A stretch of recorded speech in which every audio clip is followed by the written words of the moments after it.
Call this workshop to order. I just want to start by thanking everybody from the community who has joined us tonight. Your interest in the future of this school district and your support of this school district means a lot. It's great to see a couple of students here with us tonight. We've got to remember in every step that we take here that our focus is on students, the students today and the students of the future. And so just welcome you here. I'm sure, hopefully anyway, we'll have a few more join us as time goes on tonight.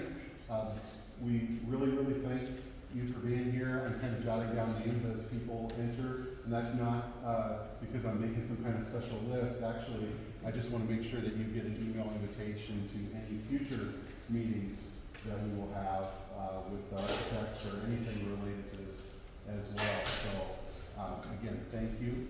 And I'm just going to very briefly introduce a lot of you that have been in some of these meetings, or either one of the community focus groups that we had earlier in the year, or been to one of the public meetings, have seen these two gentlemen. Maybe you've seen them up on the screen coming in remotely rather than in person.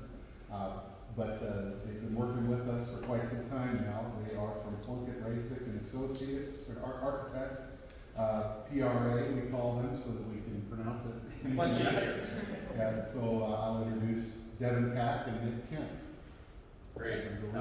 David, thank you very much. It feels great to be here and no longer we're making fun of ourselves earlier, being a little face in the corner, and how well that comes across. Hopefully my voice comes across better than my smile and everything, but it is outstanding to be here again. My name is Devin Pack. I'm an architect and a senior associate at PRA.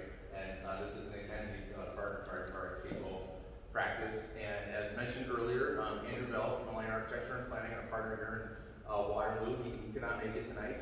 He's had a scheduled family health concern that is going well.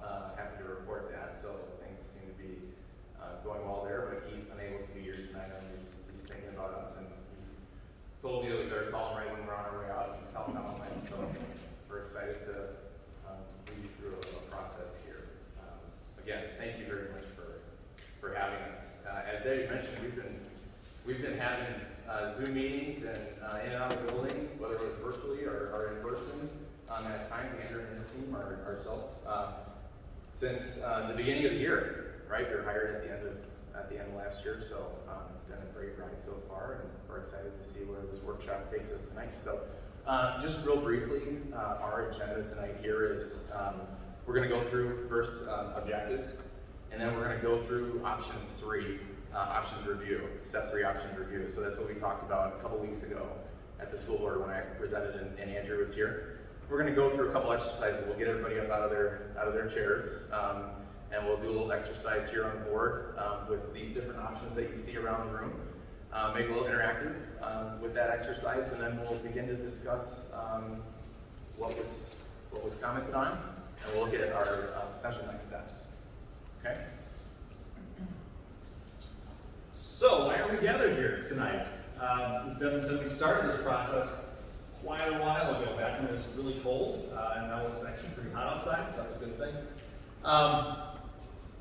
We are engaged in an effort to create a long-range, and you'll probably hear us say that several times tonight, long-range master plan for facilities here at North Tama. So part of that is going through an exercise we're going through tonight, and we started this when Devin presented to you the options a couple of weeks ago, where we're going to explore the breadth of different options, everything from kind of we're pretty good. The way the building is configured today to fix things up to something at the complete opposite end of that spectrum. And there's a reason for that. We want to look at all of these different possibilities that may exist here for the community, and then go through a process. And this will not conclude tonight by any means. We're not going to make any decisions tonight. We're not there yet. This is a process of taking that broad scope and starting to focus it down and narrow in on some things that maybe make some sense for the community. And we have a lot more work to do on our end to bring back to you more developed information, things around how we might implement some of these ideas. What might that timeline look like? What might those costs look like? We'll talk about what dollars mean at this stage of the planning process. And all of this ultimately is geared at getting you as a board, and as a school district, as a community, a roadmap. So you all can make informed decisions on when you invest in capital expenditures in these facilities. You have a plan, and there's purpose and there's thought behind it. And that may take a long time, so that's why we're going to keep saying long-range master plan. That's our objective, to really think holistically for the long period of time. So we're going to go through these options, and really what we want to do tonight is hopefully, through some interaction and some discussion with you guys, the board, kind of take the 9 that are on the walls here, and it's the packet of information that's in front of you, those 9 options that we started with, and start to whittle it down to a handful, maybe 3, 4 options that say, yeah, okay, this might be worth exploring deeper, and we're going to develop that a little bit further. So again, this is just another step in this process. We're nowhere close to the end of the road here yet. And what we're going to do when we develop those is come back to you, and then ultimately go and look ahead towards broader community conversations. So as we develop this and have better information, we'll take this out to the community. We want to do this a very similar exercise with the community, so we get the most input into this planning process that we can. Because this, ultimately, at the end of the day, these buildings belong to the community. This is your building, the community members. Okay? So options review. Devin shared with you previously just kind of some of the written options, what those ideas were. Today we're going to start to look at graphically what they might actually conceptually look like if we start to implement them on the site. It's really high level. We're still very high level because we're still dealing with the big idea. What are the big ideas? What are the big directions that we might look at going forward? We have a cost model for each one of these options. We'll talk a little bit about what that means here as we go through. And then, again, I'll just reiterate this. This is really what we're driving at. We want to pick a few of those that really seem to make some sense tonight. Okay? All right, so this, you'll recall this slide from a couple weeks ago when I was sharing and talking, right? We've got, yeah, David, please. Before we get into the options review, Yeah. are you going to go over what you think our needs could be or are? So first, And I'd like to say, highlight what those are, Sure. a vision our needs going to be, or how we're going to fit things together, or is that going to come out through the process of this? A little bit of both. A little bit of both. and I would like to first say thank you for just having a question, because this only goes so far if it's right, just Nick and I just projecting. So this is amazing to have you, David, just speak up right now. The needs that we're looking to implement are all of the items that were identified in the maintenance list. We're not here to go through the maintenance list items today, but right, that's infrastructure that just has a need. It's not a want. So infrastructure, it's also finishes throughout where they're damaged or worn, like we're seeing here. It also has to do with the visionary space needs. So these different options include a majority of the elements of the visionary space needs that we presented before. So we could go in and we could share that back out if we need to. And it sounds like we might want to just do that a little bit. And I can refresh everybody's memory on those before we get into this. That's what I was wondering, have you told us that, so looking through here, it looks like we're short on elementary space. Have you told us that? Yeah, Directly? I don't know, I'm asking. Has you So- told us that directly, or no? So within the visionary, what I would say is, David, the visionary space needs are really, that is what we would say are a deficiency of the school district right now. So if you were to build a new school or to compare it to other schools, those are things that that schools have implemented or are looking to implement. So those maker type spaces, and we've been talking to Susan and stuff, the old computer lab when that was not a classroom yet, and classes were going and using that space as a STEM type space. In our conversations with the teachers, they're kind of clamoring for a space like that again. They're able to house some of that stuff in their rooms, but it could be more of an experience if it was within its own 4 walls. Right.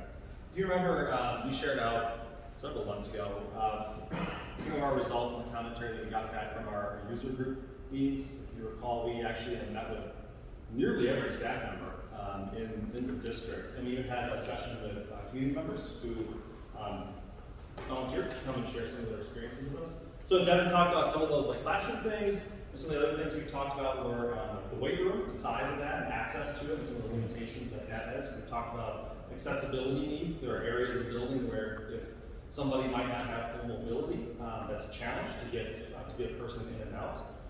We talked about storage needs in the building. We talked about performing arts spaces, where, what are the right places for dramatic performance, for music performance. So we're a little bit short on some of those spaces in the building. And an overarching thing that we have this is not at all unique to this building, it's very common. It's just flexibility. There's so many more things that happen in these buildings today than happened when they were constructed. We need spaces, and this is kind of a universal thing in schools, we need spaces that are much more agile, can do more things than one, right? So we're trying to make as much square footage of as many of these spaces do as much as they possibly can, so we can get the greatest value and greatest use out of all these spaces. So that's kind of an overarching thing across the building. A couple others that came out, I think, as well, would be the cafeteria and the kitchen. That kind of fits in with Commons. When you were talking about flexibility, because the cafeteria can be so much more than the cafeteria and used in an instructional way if it's put together right. But the modern facilities, I mean, when we talk about storage, when we talk about access to the different items, you might remember they talked about how they have to go across the hall, down the hall, upstairs to get all the different things they need to do to make a meal, rather than having things right there where they could be. So that would be one, and then also proximity of some of the different programs and spaces. You've got things that probably should be together that are spaced out. Yeah, let's just throw out the elementary school library, right? So it's up on the 3rd floor. That's a hike, and some classes have kind of stopped utilizing it because it's such a hike for those little legs. It's great that the student support specialists have now offices and they're close to supporting the students that they're directly working with, but the trade-off for the general population has been more of a struggle with that being combined with the junior and high school space. And then to also talk about, to go back to the cafeteria, right? So it's been called a cafeteria for over 100 years. And now we like to call it the student commons because it can be so much more. And really, it should be an area for large group instruction. It should be a place where you can come on in, please.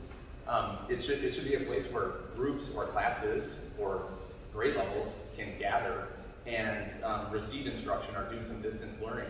And a lot of that can happen just with the integration of some technology and also having flexible furniture that can be brought out for different activities that they're doing. And then obviously, right, we still need it to function as a cafeteria. We still need to eat in there for a certain number of hours each day. We need to have the place to store and then bring those tables and chairs, or the 12 tops or the 16 tops, back out so we can use it for that same function. Okay, awesome. Thanks, dude. And then just back to the community conversation. So we had this little March graphic up that we shared with everybody with all of our different touches, and we're excited to add some more there. So I can show that again. So again, looking back to the presentation that we had, a real precursor to what we're doing here tonight. We've got our current parcel land that we're on right here at the district, and also Dennis Field, and then we also have the athletic complex. So, right, it would be wrong if we didn't explore options at each of these parcels. But what we need to think about, and foremost, is what that long-range master plan and what that means. It's making informed decisions, right? So we understand the current state of the schools within our step 1 and our step 2 of the process. So the facilities report, and then the educational space adequacy. We need to make sure that it's needs-based. It's based on what was found within that report. It's future-focused. It aligns with the enrollment that we're expecting to see and what we've got today. Also, current educational delivery, and then also aligns with the district's vision moving forward. So, right during that presentation, it kind of highlighted, right, here's our existing condition with the footprint of this building.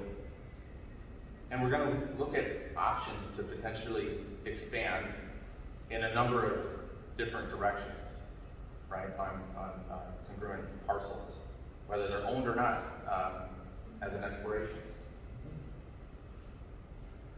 So as part of that exploration, so these have even evolved in the 2 weeks since we talked, since we spoke. We've merged two because they came very similar. It wasn't a real purpose to talk about two different things that were exactly the same. So we're trying to show some flexibility in these options, but we're also trying to show what a long-range plan again is. So as Nick mentioned, this is really, it's kind of what we call do nothing. It's existing as a status quo. It's maintenance and security in option one. So it would include that cost model.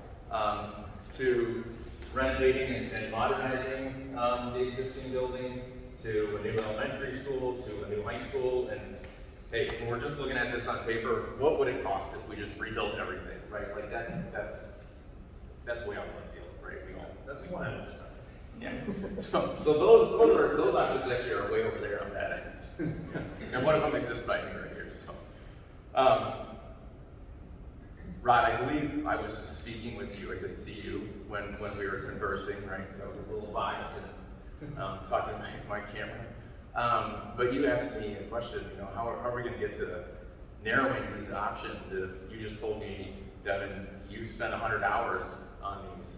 Well, we've spent we spent actually more than 100 hours. I was wrong in that statement. But behind each of these options that you're seeing is different colors. There lives a floor plan. So we have to be stewards of that information and seeing how these different options could be implemented at this building. And we'll walk our way through that. Now, what's a benefit to you all is we get to live at a very high level right now, as Nick and David mentioned, right? Big ideas tonight and where we kind of refine this.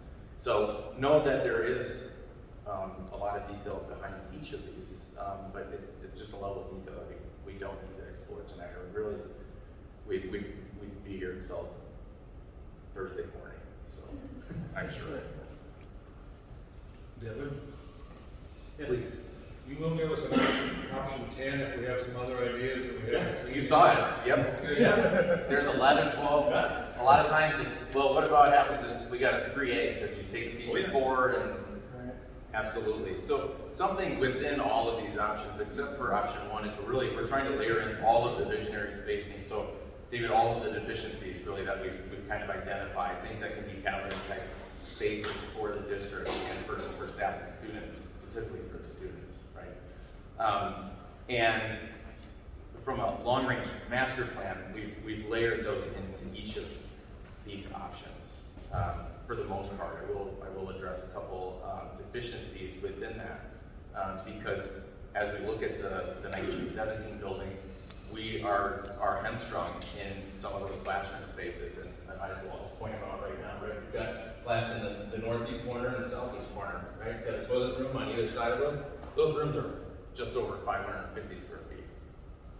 Even for your student-teacher ratio, that is very, very, very small. And right, it accommodates rows and columns of chairs that are static.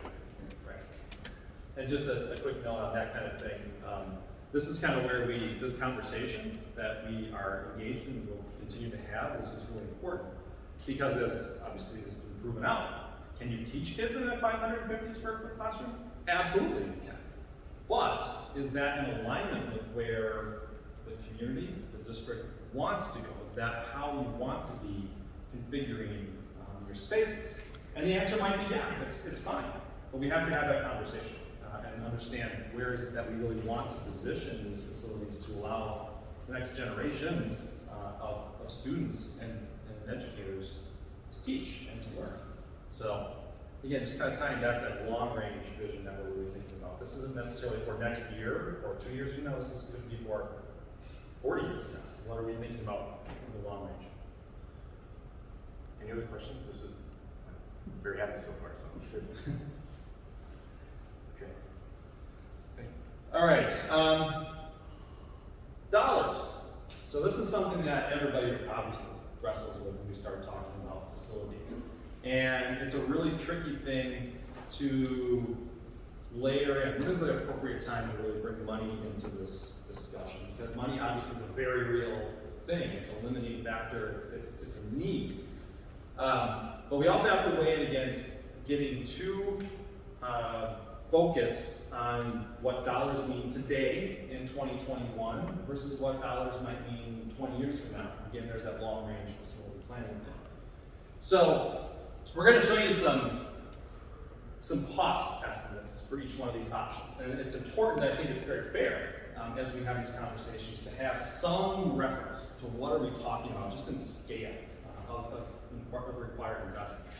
So with the numbers that we're going to show you today, they're high level. I mean, this is very high level. Remember, nothing is designed on any of these options. We're still kind of playing with big, sometimes we call lumps of clay, right? We're trying to define with the big ideas of how much space would we really need to do some of these things, and how much renovation area might we have to take on. So the level of detail is really based on a square foot, $1 per square foot. That's the level of sophistication right now that we're at. They do not include the maintenance costs. And you say, well, why the heck not? You just gave me a whole list of all the maintenance items in this building. Why in the world wouldn't you include the maintenance list in these costs? The reason we're not including the maintenance in these costs right now is because the number of projects and when they will happen will vary depending on which one of these options we pick. So if we're way over here and we get to this, an option 1 where it's basically take care of maintenance and security, well then you kind of take that maintenance list and effectively that's your project. But in some of these other ones, as we get a little bit more extreme, if you start removing portions of the building, well obviously you would invest in the maintenance, not in the portions of the building that wouldn't continue on. So as we get further down the line and we kind of narrow this focus, we can start to filter that maintenance list and say, okay, because this piece of renovation may happen at this point in time, these maintenance projects need to happen along with it, and the other ones can shift down in time. So for comparative purposes, we've held the maintenance costs up. Effectively, the numbers that you're going to see tonight are the numbers associated with, we'll call it improvements in the building, that actually move the buildings forward, if that makes some sense. And you're going to get a whole lot more numbers as we go through this process down the road. They're also assuming a 2023, 2024 construction timeline, again, because we don't really know when these projects may happen in time. We have to set a bar, right? So we standardize across all these options. We have not assumed any inflation beyond that time frame. So the big objective of this is really to have comparative numbers. Okay, so you can say option 2 is roughly this big, and option 5 is roughly this big. Okay. They all assume that the projects will be completed in one phase, and we'll talk about probably phasing, how these things might get built out over time as we develop further. And they also include soft costs and contingencies. So soft costs are things that are not necessarily going directly to bricks and mortar. They're things like engineering costs, permitting costs, testing, hazardous materials abatement, things that don't buy you the blocks or the lockers or the actual things in the building. They're necessary parts of the project, but they're not buying bricks and mortar. Okay, so those costs are included, they are assumed. And contingencies are, you probably don't know what contingencies are, they're for unknowns. When you open up a 100-year-old wall, sometimes there's surprises back behind that wall. Any questions? I was saying. You're almost scared to ask, aren't you?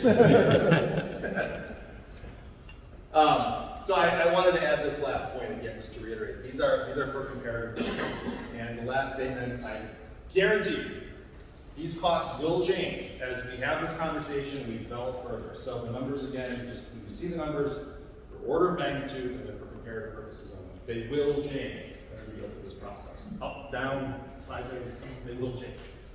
And land is not included in the prices, correct? Correct. Good question. Any other questions? They don't know what the prices are yet. You can't ask. Put them on here?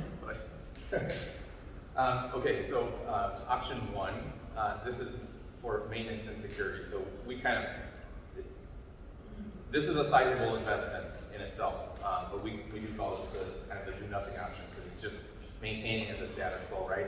This is making sure we don't have any quick fixes. My boiler went down, my roof is leaking, this is making sure that we have a plan moving forward so that we can address the maintenance items and make sure we have budget to cover those as their life expectancy is approaching or has approached. So in option one, this would be to address all levels of maintenance, 1, 2, and 3. So you'll have to recall back to our earlier presentations. A secure entry sequence and building compartmentalization. So while there is a secure entry right now, it further improves that and brings it up to a standard across the board to any new building. And actually, Nick and I do projects where we're just going through at each school and we're putting in secure entry sequences. And maybe it's one district and it's 5 buildings, and that's all we do. So it will include that, and then also building compartmentalization. So that would mean we can close doors at a certain time, or we can close doors by the push of a button if we're not so keen on someone that's walking up and might be looking a little menacing that day.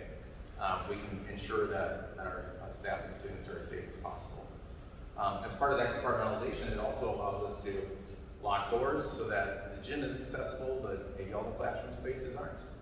And that can be programmed to help support community and also athletics within the school building. And then a more finite item that this addresses is the ADA requirements.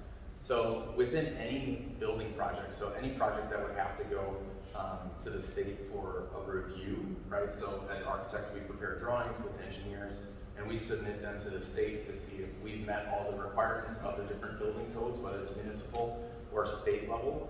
And as part of that process, 20% of your budget has to be prepared and put toward ADA improvements until all are gone if you're doing a certain level of renovation.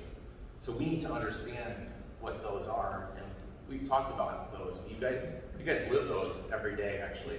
So I'm gonna walk through a couple of them. One of them are the elementary school toilet rooms. So the access into those bathrooms is not technically ADA compliant. You've made upgrades in the past to accommodate some accessibility needs, but the pathway in on both of those is not.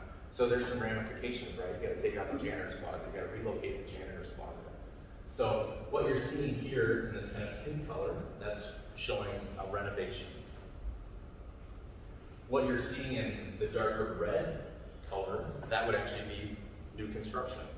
So right now, our south entrance, where we're bringing in goods, has really our receiving dock, right? We're either putting them in the freezer that's outside, or we're hand trucking them down the stairs, and either into dry goods or into the cooler that's tucked away deep back in the kitchen. And then we also have some stairs to traverse from the cafeteria over to the gym level, and then right up to the performing arts areas.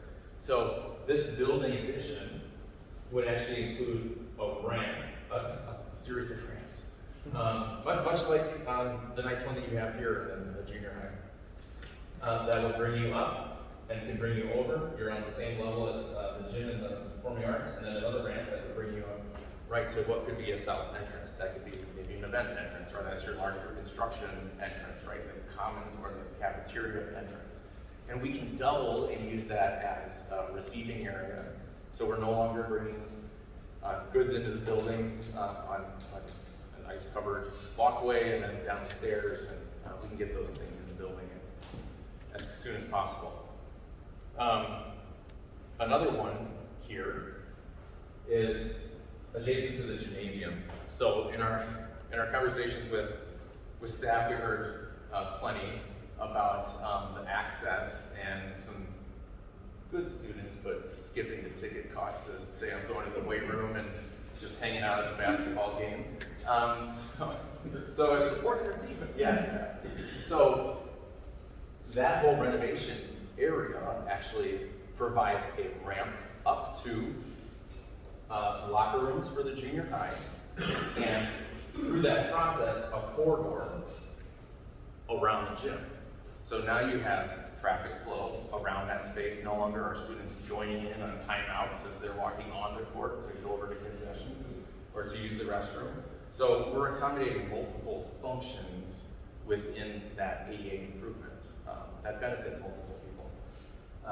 As a little more detail, just because it's sitting right here.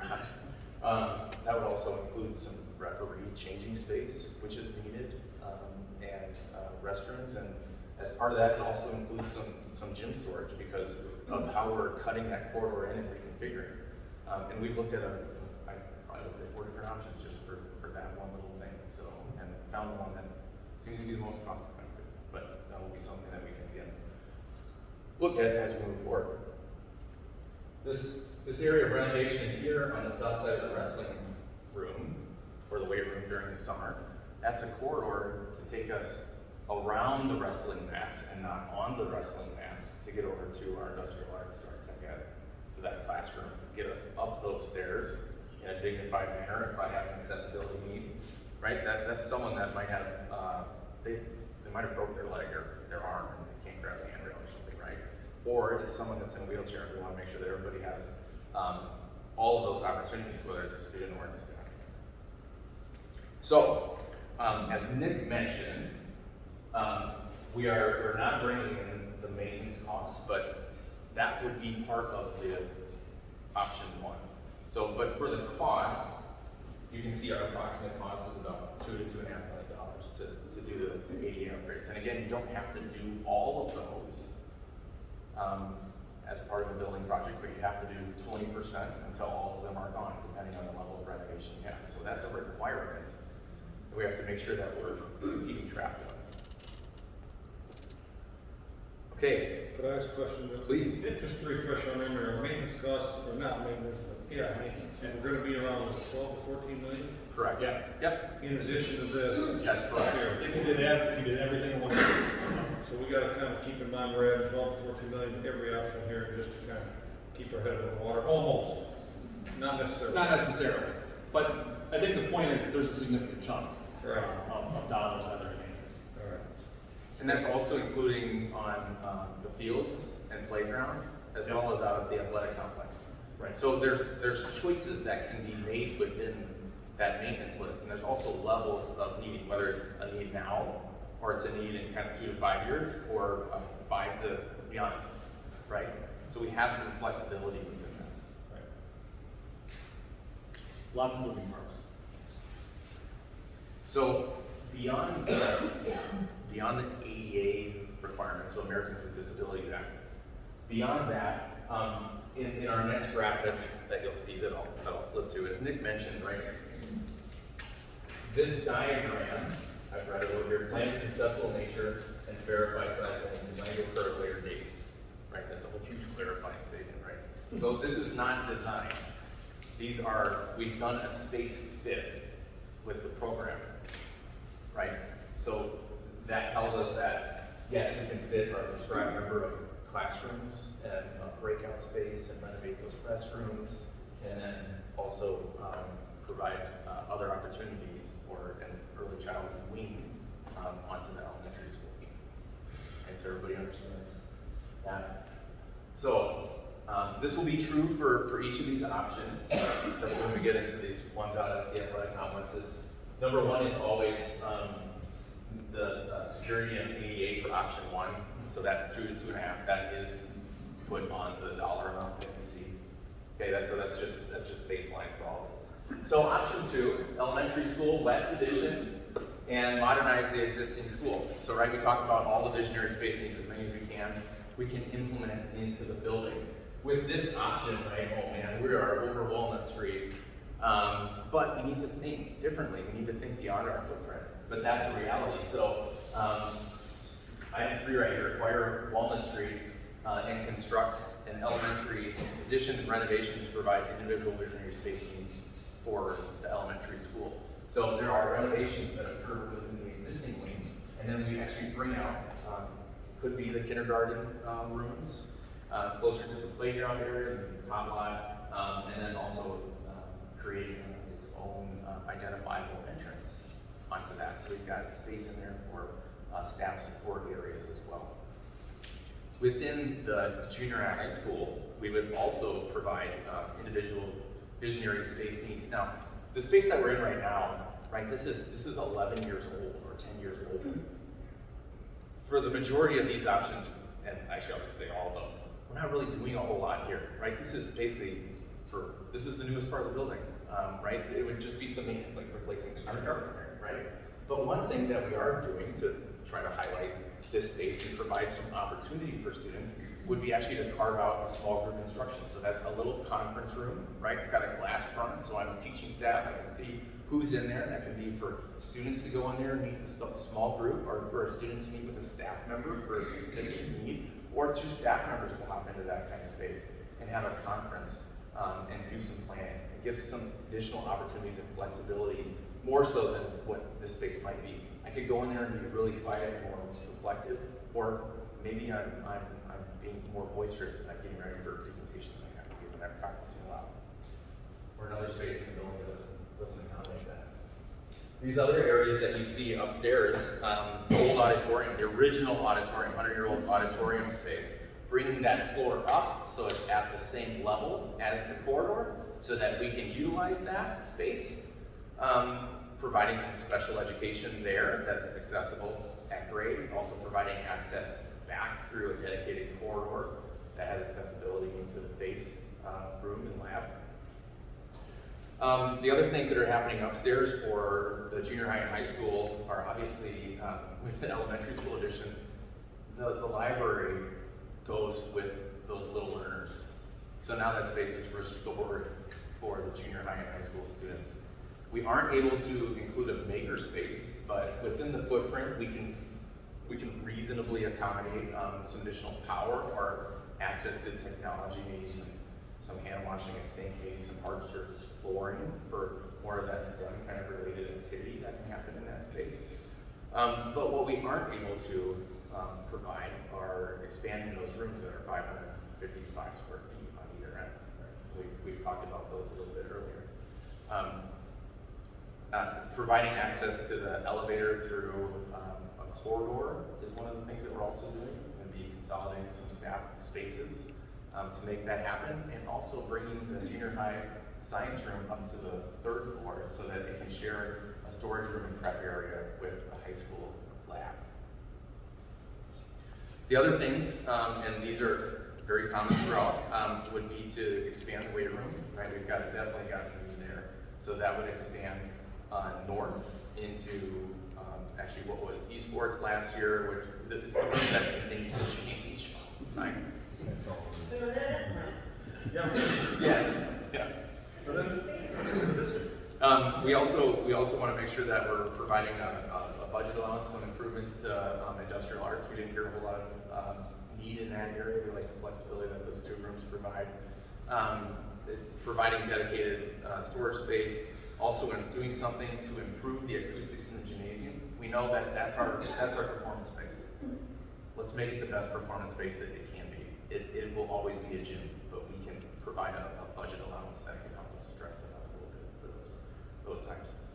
And then along with the kitchen and cafeteria that we talked about a little bit earlier, and relocating the freezer to what would be that new addition.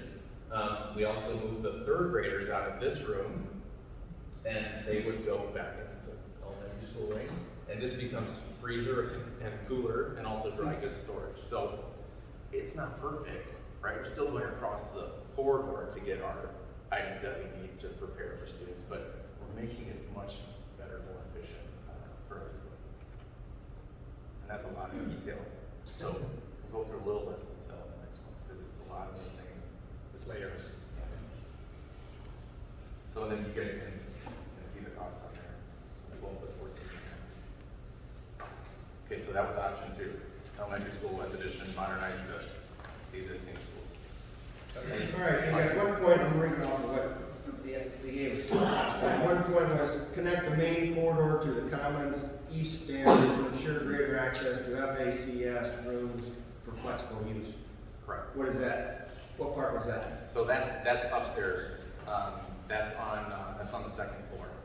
So that's a corridor. So we're not right. There's a lot of this footprint right here. That's the 1917 building. That's our original school.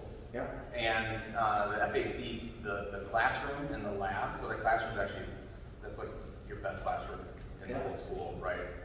Except for the access to it, with the stairs and everything. So we would actually put in a ramp system that gets you back into that space so that we can have the accessibility, and then we can utilize that for other functions. We would propose that you would actually have lab lecture within the actual kitchen space, and then you could use that classroom for other needs. Okay, yeah. Does that help? Yep.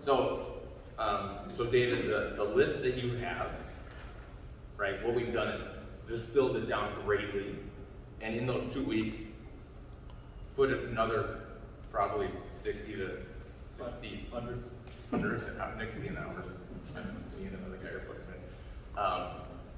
to the plans. So this is a much They're quite the same, so. more Good, simplified they keep version. evolving. Yeah, they keep evolving, yeah. Okay, moving on. All right. So this is a little bit different flavor of what we just saw before. Like option 2, option 3 is focused a lot over on the west side of the building and upgrading and enhancing the elementary school spaces. So in the previous scheme where we were building west across Walnut, this scheme, we said, well, what if we took that program instead of build west? What if we decided to take a look and go south? Now, here again, we're encroaching on a street, we gotta get 7th Street. And this one would also require us to procure that corner parcel to start to expand this campus a little bit further to the south. So fundamentally, the things that Devin talked about inside the building, some of the enhancements to the junior high and high school spaces are the same. So we would still be doing those same things. We'd just be tearing that wing network this way and bringing it south. Some of the benefits to this, we continue our north-south access along Walnut. We do not impact the park across the street. We actually start to create a courtyard space, which there are pluses and minuses to courtyards. Minus, it's sometimes difficult to maintain if you have grass. Plus, for the youngest learners, this is now a nice, enclosed, safe outdoor play space. So you can use that area. Right, that's where the EC play lot is right now. Right. So it would be condensed more than what it is. Right, Sanjay? I'm gonna throw a monkey into your wrench. That area that you're talking about being a potential courtyard, none of your plans show that as being constructed into enclosed classroom area building. Why didn't you look at that? Daylight. Daylight? Daylight. Yes. So it's really important, right? In any space that students spend, well, really anybody, but primarily students spend a portion of their day, we want natural light and we want views into all of those learning spaces. So, could you put a glass roof over the top of this? Yeah, you could. Then you get your daylight and your views, but that's just dollars. But it is possible. It is possible. So, but yeah, maybe to your point, right, instead of just building out south, Right. well, what if you just bore a hole right through here and just built right on the property? Well, as you can see, at least with the needs identified to provide some flexibility within the elementary school, they're greater than what will fit right there. So that was the original approach, and actually, David's project, the numbers are now incorrect on the document that you have.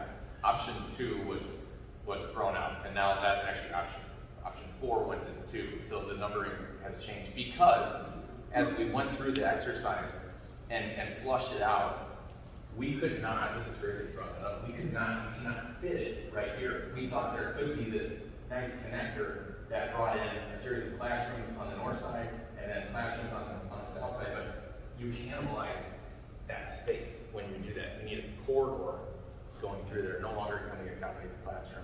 Maybe Mr. Bliss would like some solitary confinement area. More students.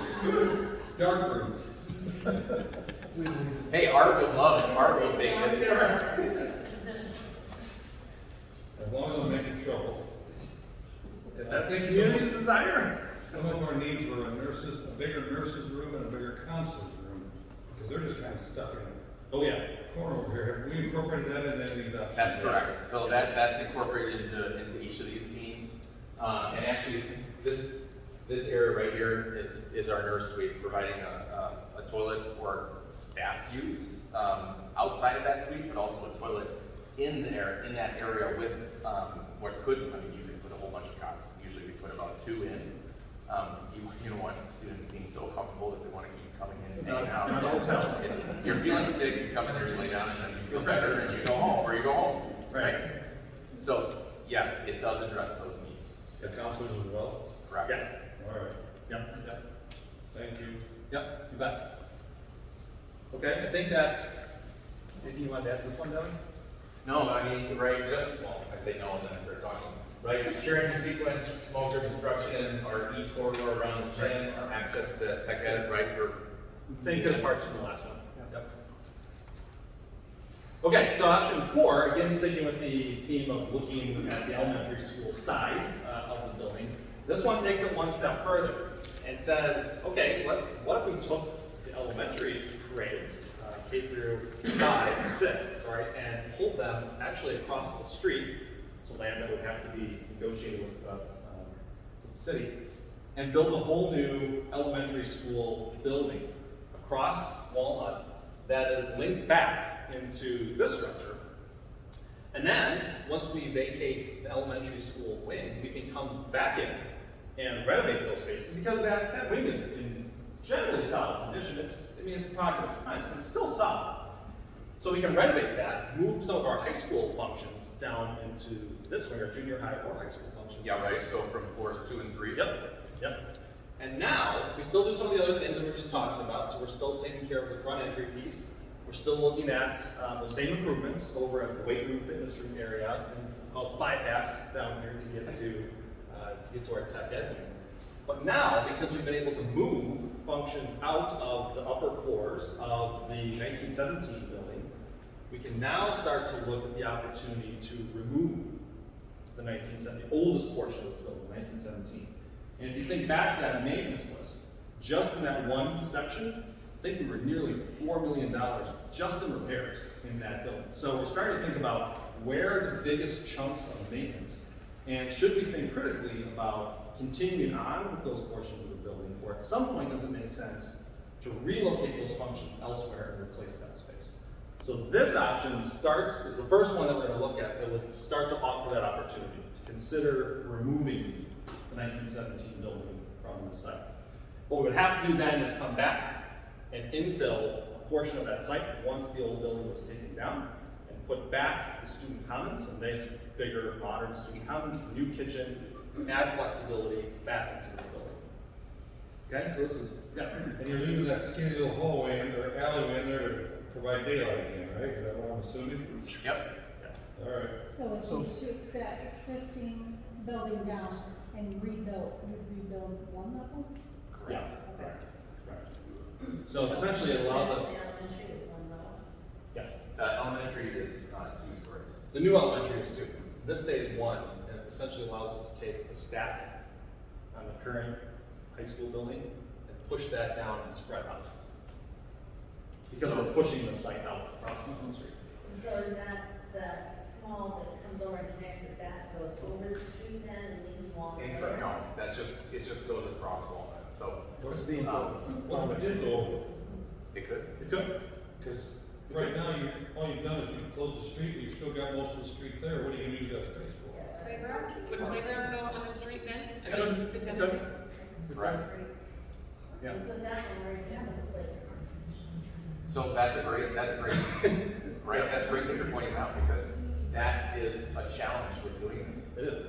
And that's something that's very apparent to everybody, right, seeing it on first blush. What do we do with kids? And so does this assume that the football field stays here? Yes. And so then is that, 2-story apply locker space in that area that's close to our field? Or is- It does not at this point, but if that was a priority, like we talked, it could. Now, So where would those locker spaces be as those people would traverse to the? It'd stay where they are currently. yeah, we have the tradition of the sparks on the street, right? So that, obviously, that space was just built about 10 years ago. So we have to find another purpose for it if we were to build new, right? And make sure that there was a real need to to move it and spend the money again?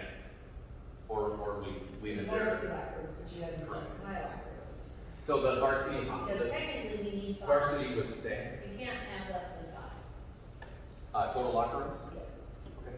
that's mine.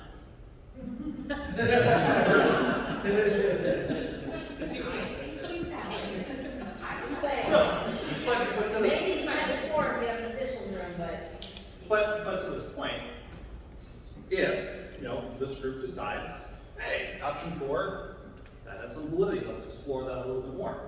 So that is a good point, right? So yeah, if it we doesn't, have. it doesn't make sense to have it over there, but then, there's not a path to get there. Right, so if we still have, and right now we're planning to keep our football field, our athletic field is here. Sure, of course, if we had locker room, athletic facility space in this building adjacent to that, that's great. We're just gonna need to wrestle, like we always do, right, with dollars, because we have locker rooms, and we can decide they're okay, or we can decide they're not okay.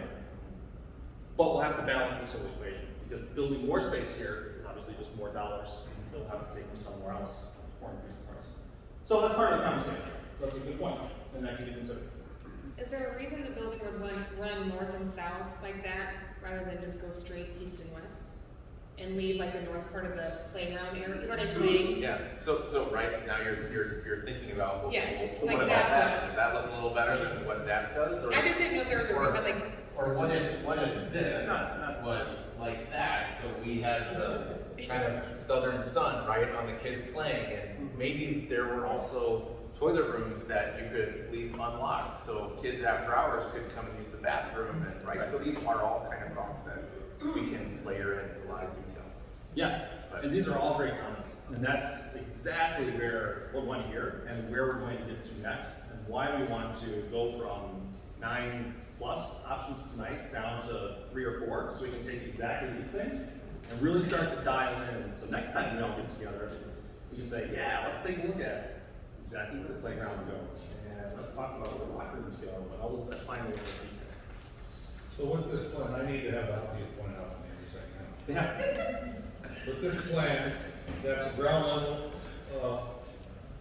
no. corridor to get over there to the west, right? So what's left of the street is playground area. Could be, right? could be, yeah. What else, where are we gonna have a playground area? Priority. I was just gonna say, we have the parking too, don't we? I mean, All part of it. You sub little piece here. Remember, this is going to be pulled. So if I can write another wrinkle, here's our C, here's our 4C.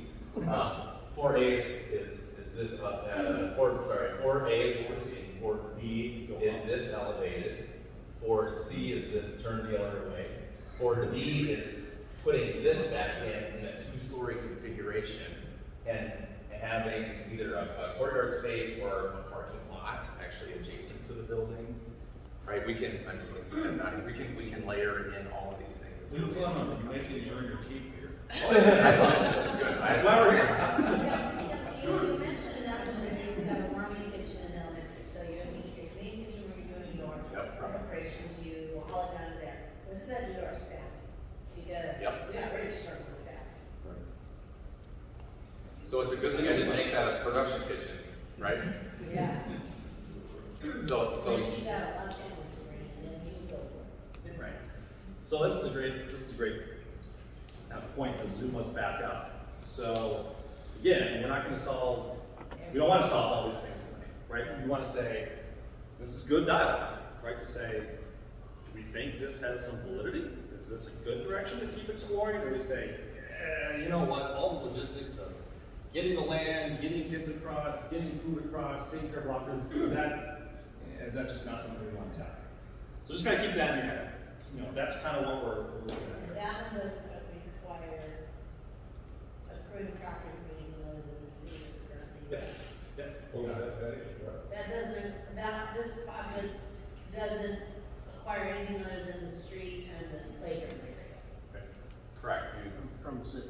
From the city, yeah, and it's not any house. Public land. Yeah. It's public land, It's yeah. not district land, it's public land. Correct, I understand. For the 1917 building, just so I have frame of mind, because we have it everywhere going forward, that is just the stairs going up, that section is what you guys say is 1917 building, or?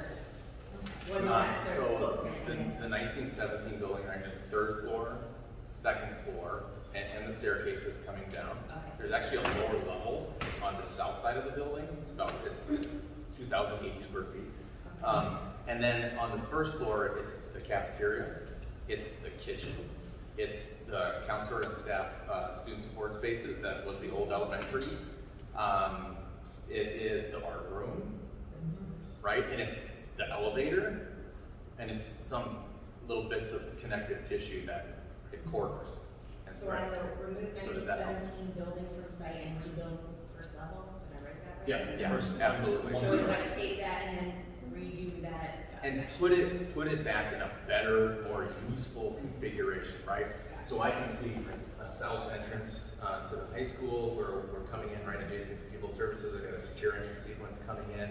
I've got commons right adjacent to that for pre and post function.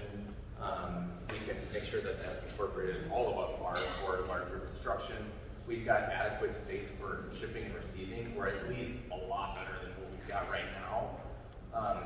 And then the library comes down, and all the I other. just want to make sure I had that footprint. Yeah. Understand, I didn't know that for sure. Yep. And really focus on a lot of those common spaces that are used by elementary, junior high, and high school in this kind of center hub.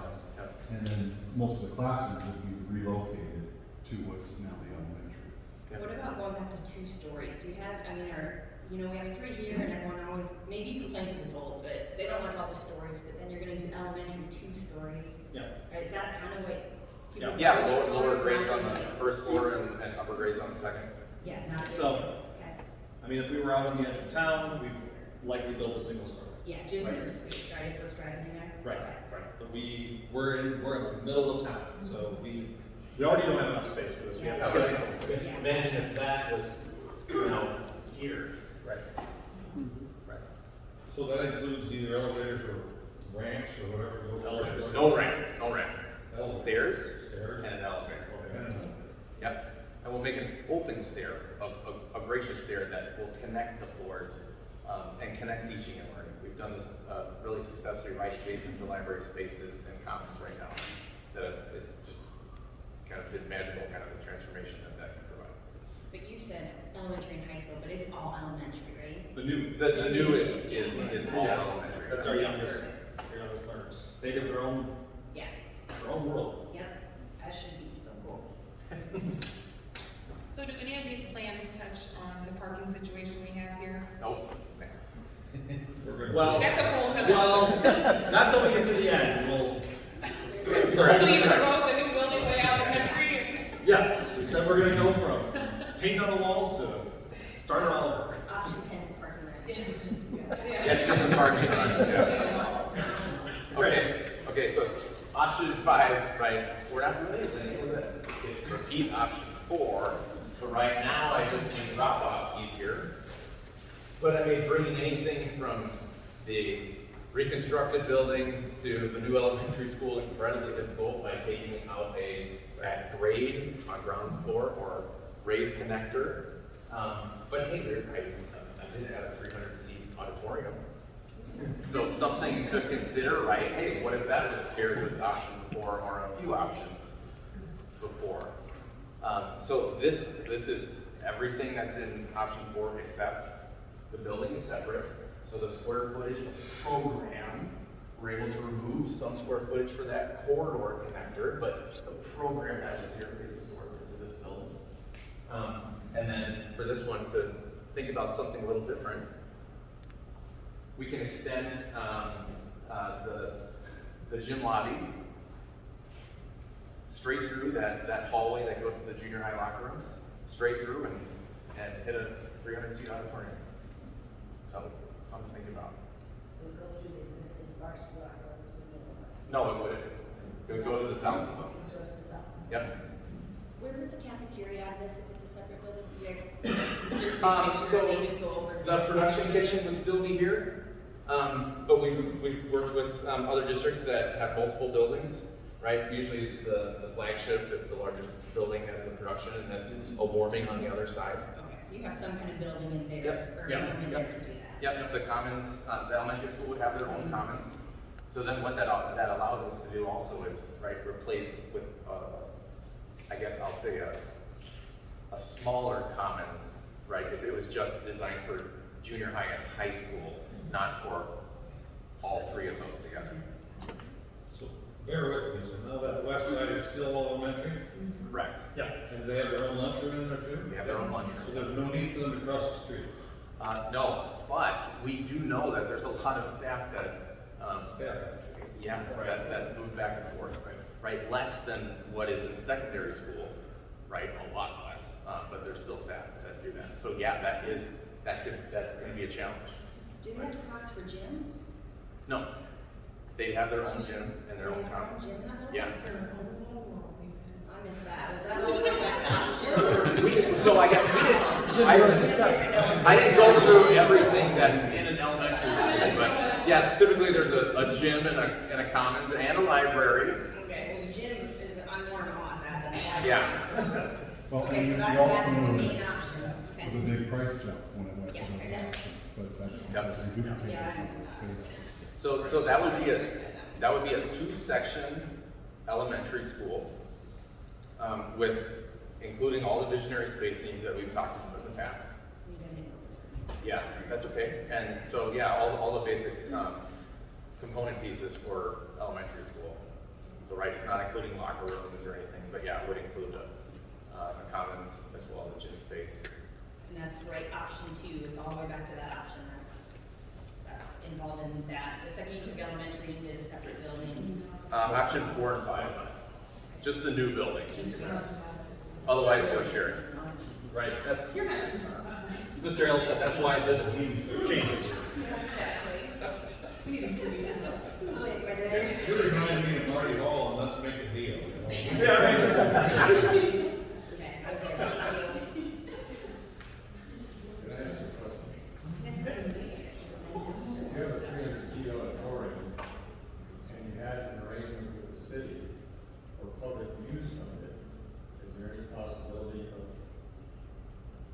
partial cost sharing? The city taxes and school taxes? I'll speak for us as designers. We, on very limited occasions, have had arrangements like that, where we have had some input from the municipality to augment, and private donors as well, that's another record, to augment the district's involvement. I don't know, I guess, Mr. Hill, I turn over to you, if you have any thoughts on that. Yeah, it's pretty limited where you see that being done, but there are cases where that is done successfully. So there has to be just as much of a drive from the community to make that happen. And, you know, cities have their own needs, and I'm sure that if you talk to any of our city leaders, they could tell you that there are a lot of infrastructure needs right here within the city. So, you know, it could be a possibility. And there are some places that have done it successfully. Something else to think about is when you, because some of the options for funding projects like this may involve raising taxes in our school district. It may not, but it certainly may. And that taxation would be within our entire school district, not just within the city of Traer, if it was funded by the school district. If it was funded partially through the city of Traer, you've got to look at, you know, they can't tax folks outside the city limits, so there's some considerations there too. There is a levy called the Pearl levy that we don't take advantage of here. It would require a public vote that could be used for that type of use as well, I believe. So there's certainly possibility. You know, I haven't heard a lot of discussions with, you know, I don't know if I've heard any discussions with the city talking about a need for that type of space, but the desire for something like that has to start somewhere. That's a good point, I think. That was a good point. Yeah, thanks for the question.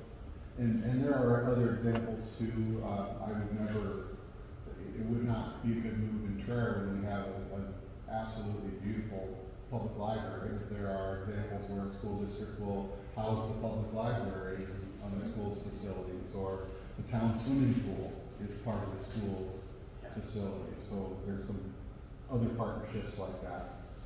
And I would like to think that we'd be open to all possibilities. And this is the time to have those, at least those initial discussions, to see if there's any interest in any of those kind of partnerships. The other nice thing about an auditorium like this is, as you phase a project like this, that doesn't have to be decided right now. That could be something that is a little bit later in the long-term plan, which gives you time to build the will or the desire to make something like that happen. Good point. And that gets back to the kind of a fundamental reason to have a facilities master plan, right? Like, maybe that's 15 years down the road, right? What we don't want to do is spend money 5 years and build something right there, whatever that might be, that would cut us off. We want to plan for those things, the decisions that we make fit the larger plan. Okay, a few more options. Had a great conversation so far. So option 6 is expanding the high school on the adjacent east parcel. So this is the first time we've talked about going east. We've gone west, we've gone south, but now we go east. So the school district owns this parcel right here, but this would be acquiring the last one right there on 63. This would be for the benefit of majority of the high school students, and bringing again, this would be the classrooms that are in the upper 2 floors of the building over to the east side. Also connecting to industrial arts on the south here. Here's where we get that corridor going through, connecting to what is the gym lobby today. The elementary school gets renovations throughout, and 5th and 6th grade actually kind of get pulled out and put into a connector here so that we can free up some flexibility within the elementary school. And then obviously the rest of the functions that don't move over with the high school to the east side, then they would be put in the place of the 1917 building here again. So that would be again people services and kitchen and commons, as well as here we have more of a shared art space. We do have the opportunity to actually restore some windows to these inboard rooms if we did some skylights through a corridor on the north. Or there's also the potential, and what we actually in a design sense had, where we had a little courtyard there so that we plan to provide natural daylight to the rooms that have been without for 10 years. Now, all the times we're taking down the 17 building, where are we gonna, like, have the cafeteria and all that during that process? Great question. Great. Yeah. Any ideas? Well, that's a big challenge. Lunch bag. But, Yeah, the taco truck that was here for Spanish was actually a huge there you go. in our conversation with that teacher, huge hit. I mean, that is a legitimate concern, right? We've got nowhere else to go on our site, even temporarily. So if we start to think about something like this, especially something like this, where we might not be building kind of new, even elementary commons, gym spaces over here, the reality is that this is not a summer project. I mean, probably goes without saying, but you don't take this down in June and have a new school up and ready at the end of August. Something like this, you're probably looking at an entire school year where we have to work out the logistics internally. You're probably eating in classrooms, you're probably eating in other spaces. It would be a disruptive process. And then we have to think about, let's just say something like this is the right long-term solution. By making that change, is the cost of a year of disruption, which is real, is that worth the long-term gain in adjacencies, efficiencies, improved spaces, or not?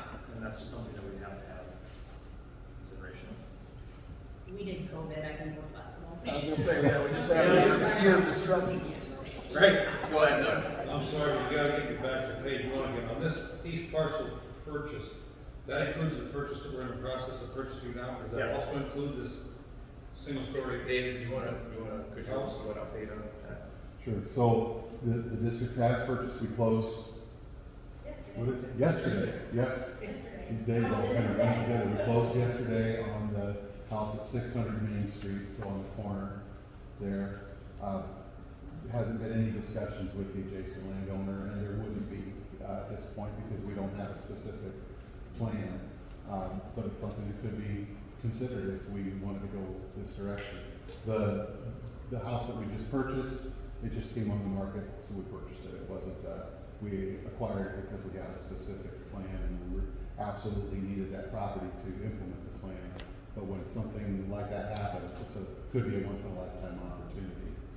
Well, I think, maybe to make the question clear, this plan here, do we have to acquire the other property that's still Are there? we putting our house or is that land over there? Well, You're looking at buying the little house that's in. okay, so Yes. there's a house. The right side up, Yeah. So to do this plan, you would need to buy that as well. house. Okay. All right, that's what I want to Why know. does that end, does that create a parking on 63 then? Well, yeah, it has, it does have. It could, I wouldn't necessarily recommend. No, I think it would be hard access. This is for daily, there's another option where if you kind of make this a one or an O in plan. It's again, it's, to ensure that we've got daylight, right? So a typical corridor, we've got a classroom, or classroom wing, we've got classroom, corridor, and classroom. So that's kind of our module, how we trace this around, right? These are the locker rooms, and then this is the corridor with classrooms here. This is our industrial arts, and so we've got classrooms wrapping around those spaces.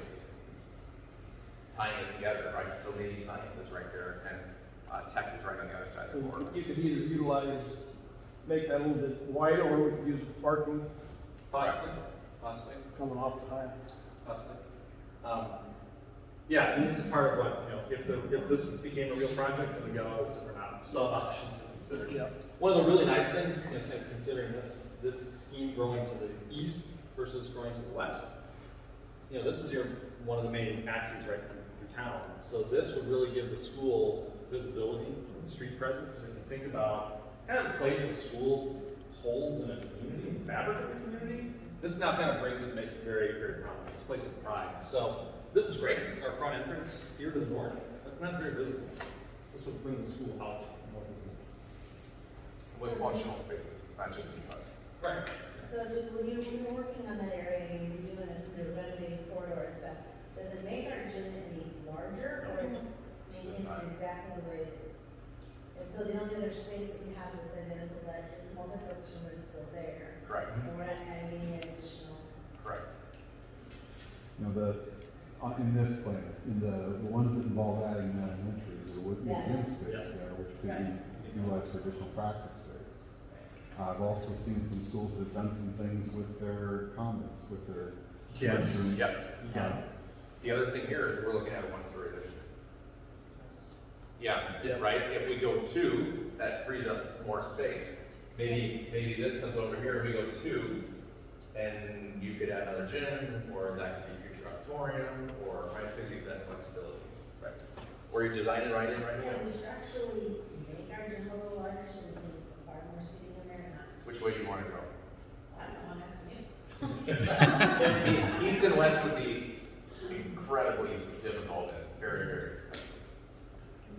Unfortunately, your gym right now is landlocked. It's built, on all sides. So when we design new schools today, if at all possible, the gyms and commons are on the exterior, so we actually will often design gyms with walls that can remove the standing picture. That's not what you have here. So, in all likelihood, no, it's not. Yeah. Okay, so you mentioned about second story. Is the elementary kind of the same problem as what was here, that the footings wouldn't allow a second story on the current elementary? So that's a very common question. Like, well, maybe our school was designed for a second story. It's a great question because it should be one that's explored. But every time that the question has been raised, the answer is it's basically been no. I have designed them recently to accommodate a future second story because it doesn't cost all that much more to make the footing a little bit wider and make the walls a little bit stronger to receive that later. But no, especially not a building that was designed 50, 70 years ago. And what's actually even more challenging, because Devin's right, it seems so simple, right? Just go swap.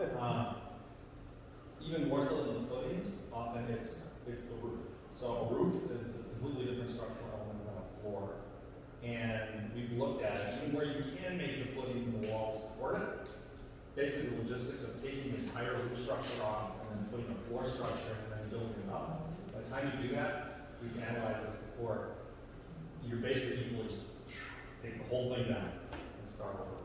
So it usually doesn't work, unfortunately. But So we perhaps, raised it. perhaps that's a planning consideration for anything that would go for it. Yeah. And Patty, your question about the gym size, does that have more to do with spectator space or gym space? Or both? Okay. Because they talked about, you know, we're already somewhat limited on spectator space. And then we talked about, you know, wanting to remove seating on what would be the east wall to accommodate, people not walking through timeouts, things like that. And so we're not building our capacity, and that hamstrings us sometimes. And then you also don't have extra, you know, play space either, so. If an auditorium was part of the plan, could the stage somehow be utilized? Could the stage be taken out so it's on the same level as the gym? And be some extra practice space, plus maybe some leases? So David, what you're kind of talking about is a black box theater, where really, it's a room, it's got 4 walls, it's got a floor, and it's got a ceiling, it's much I'm more. talking about, like, if we did an option that involved building an auditorium over Right. here, you wouldn't need the stage for performing arts anymore. Right. I guess. Oh, correct, you could. Level you that could- out, expand the gym. You And could ex- even graduation would still need to be held in the gym, but you could do that on a portable stage at the end of the gym with the graduate seat on the floor, like a lot of schools do. So perhaps you could extend it about 20 feet to the south, but it depends on what the floor structure, and that's why Nate is kind of grimacing, because if it's with concrete, then it's gonna be really expensive. If it's with wood, it's gonna be more feasible, but sometimes even that front of the stage wall, is there storage under there? I don't recall. Yes. Okay, well, that's a benefit to us, that's very good. Trays underneath there. Yeah. There's some pipes that run underneath there. Less good, but okay. Yeah. Way back further, but I think that's another great idea. You guys need to be more open-minded about it. I've done that.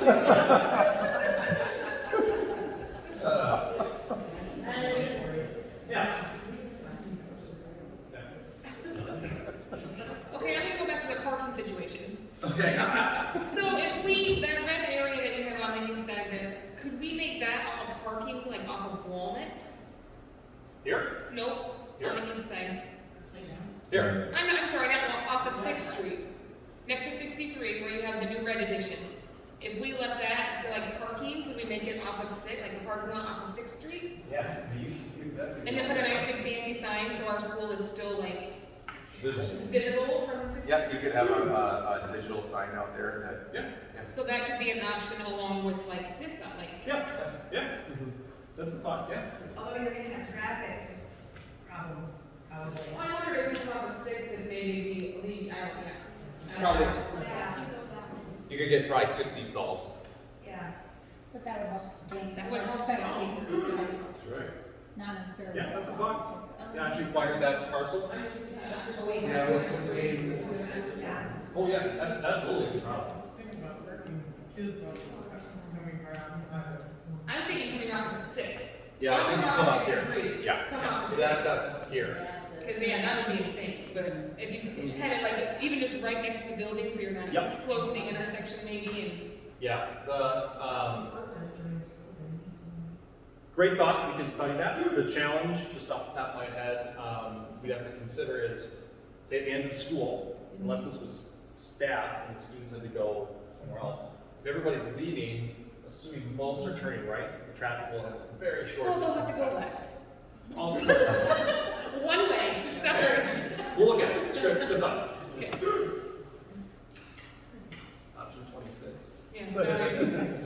You guys, this is go on forever, I'm just saying. If you go back to option 6, this is, sorry. You off the top of February. just a rectangle? Like, is that lighting? That's why, because of lighting. It's, so, right, let's say this is our most fundamental building block of a school. Yes. Elementary, we've got classrooms and some bathrooms, we've got a corridor, classroom, and some support space. So we basically take that and we stick it right here, and that's our fundamental building block. And then we take that space and we turn it right here. These are our junior high locker rooms. We've got a corridor, and we've got classrooms here that have natural daylight, and we do it again here. So that's why it takes that shape. Very common looking at schools from an aerial view. And on the east side, you guys tell me what's over there. There's just one house, there's what else? Just one house. One left. Right, there's still two standing. Yeah, fair.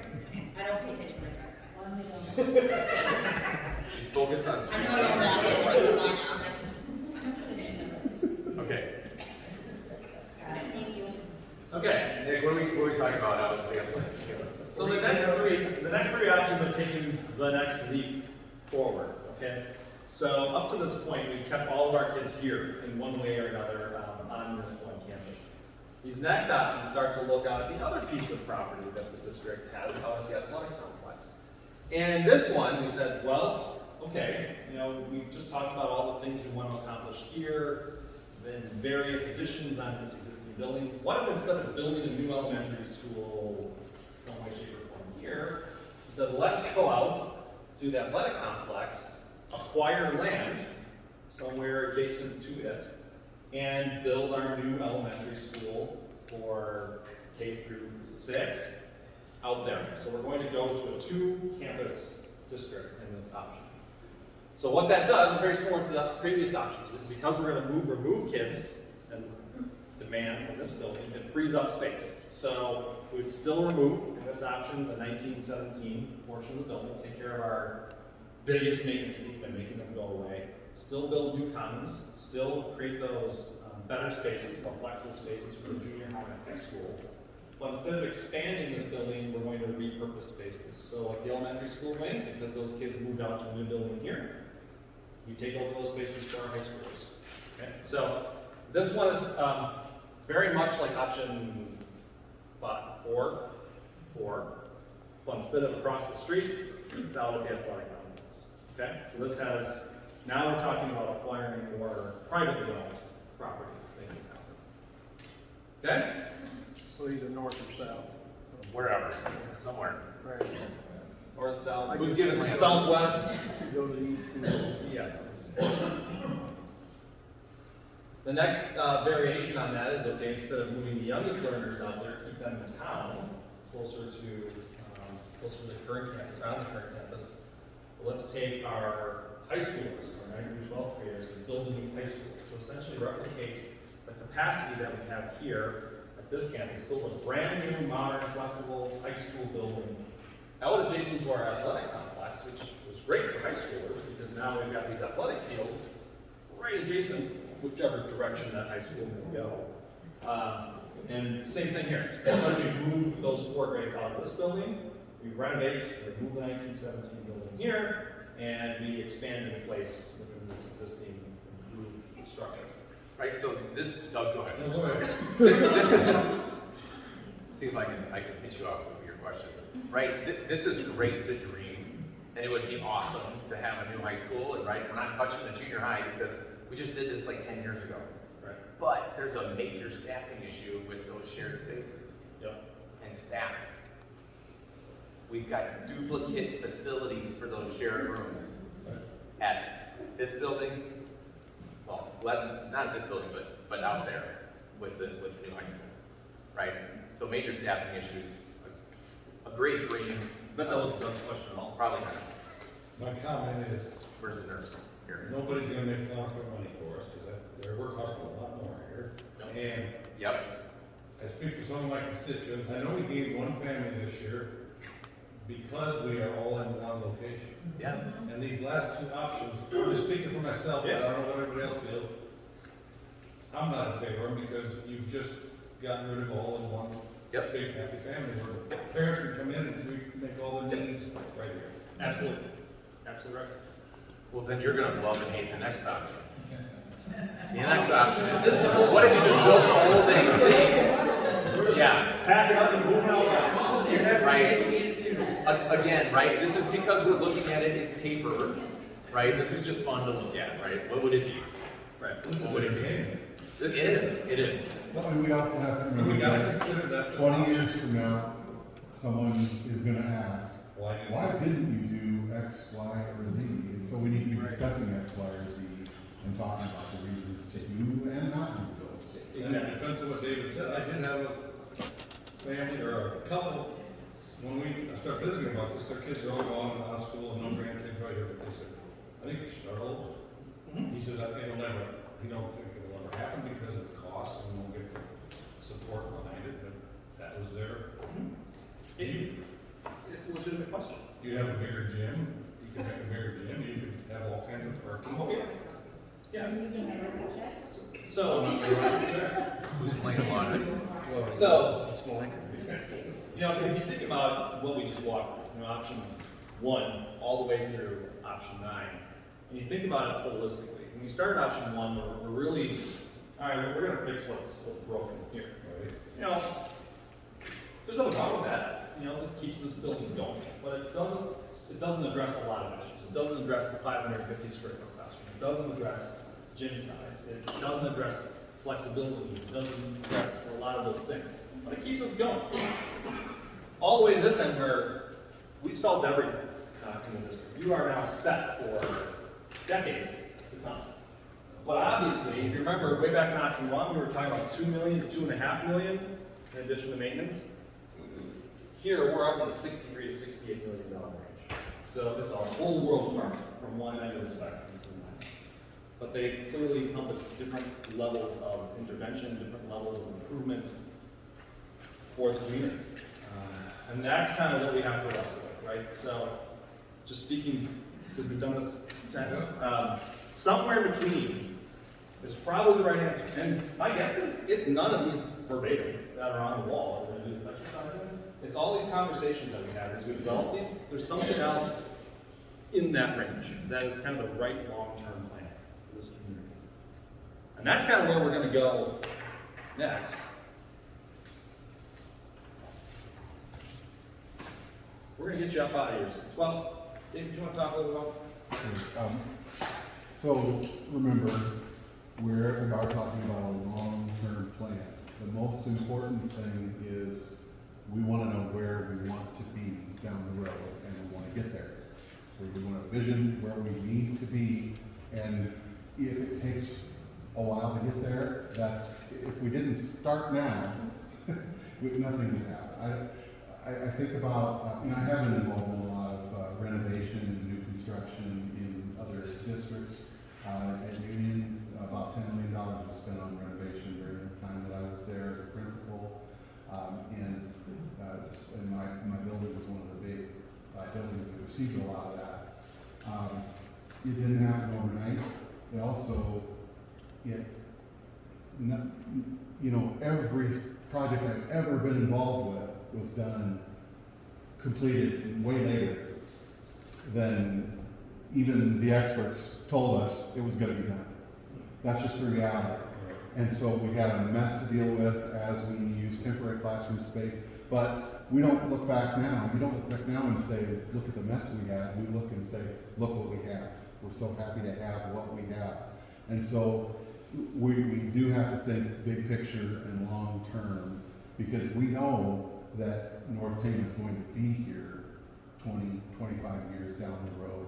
But what are our facilities going to be? If we don't have a drawn out plan, if we don't have a vision that we're headed towards, then it is just going to be the flavor of the month, whatever is the loudest squeaky wheel, whatever seems to be the greatest need right now, whatever Band-Aid we need to put on things sometimes. And so keeping all that in mind, now I'm going to tell you some information that's going to show that it really has to be a long-term plan. Terrell and I met with the bond folks from Piper Sandler, used to be Piper Jaffrey recently, and we're going to continue our discussions with them. We have to project out some things to really get a model. We've talked about how there are a lot of different ways to generate funds for projects like this, And some of those involve just board approval, some involve public votes. Some of those public votes involve more than one ballot question. Some need a 60% majority, some need a 50% majority. And so all of that is yet to come, and the board will get that information when it's time to really share those specifics. We need to know where we're headed first. But there is, regardless of how you generate those funds, there is a legal limit to how much you can borrow at one time. And that is based on the assessed property value in your district, which is also always a moving target. And then you also have to consider any current debt that you have, and we do still have some debt remaining on this project. So there's a statutory limit. And so at the present time, and this, this could be off a little bit, it is ballpark, but we're looking at the max we could borrow is about $16 million at one time.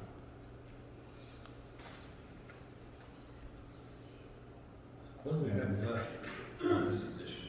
No, I've asked that before, but I forget. About 1.7 million. And it will be paid off at the end of 2028.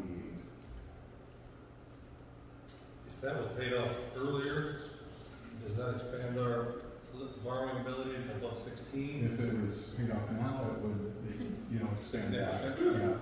Yeah. We don't have the funds all at once to pay that off. We possibly could make a little faster. You might remember a few years ago, we did refinance that debt, which has really helped a lot with, every month it's significant savings because we refinanced at such a good rate. But refinancing now when we're so close to the end, even if we could get a better rate, wouldn't make sense. Paying a little more in advance. We still need to use some of those incoming sales tax dollars just for basic maintenance of things that come up, maintaining our facilities. So we possibly could pay a little bit more, but to pay it all off at once isn't realistic. But those sales tax revenues, you remember a few years ago they extended it for another 20 years after the current expires, and our voters did approve the new revenue purpose statement for that time period, which didn't affect anyone's taxes. It just gives the board permission to use that money or to borrow against it. And so that money will be around until 2050 now. So we do have the ability to borrow against that. And that's part of our future discussions with Piper Jaffray is to find out what our capacity is there. But it's still it's right just shy of 16 million, 15.9 million. That statutory limit, that money applies to that limit. Oh, it does. Yeah. Now, and that's why it does have to be in phases. Whatever our vision would be, we've got to do it in phases because you borrow, then you start paying it off. And so over time, you're paying it off, plus your property valuations continue to change. Plus, you take your enrollment projections, especially with sales tax. That sales tax money is distributed, it's a statewide pool, and it is distributed to districts based on enrollment. And we have projections for enrollment, but over time, we know how real those projections are. We get real numbers, obviously, as time passes. So those three things come into play, and then you have the capacity to borrow more for your next phase. We can't be too discouraged. I mean, 2 generations back, my grandparents made a living on 80 acres. And now, then probably for my dad and mom, maybe it was 300 or 400. Well, now, this day and age, maybe it's pushing 1,000. All depends on your debt and your value and everything, but it can be done. It's just free state.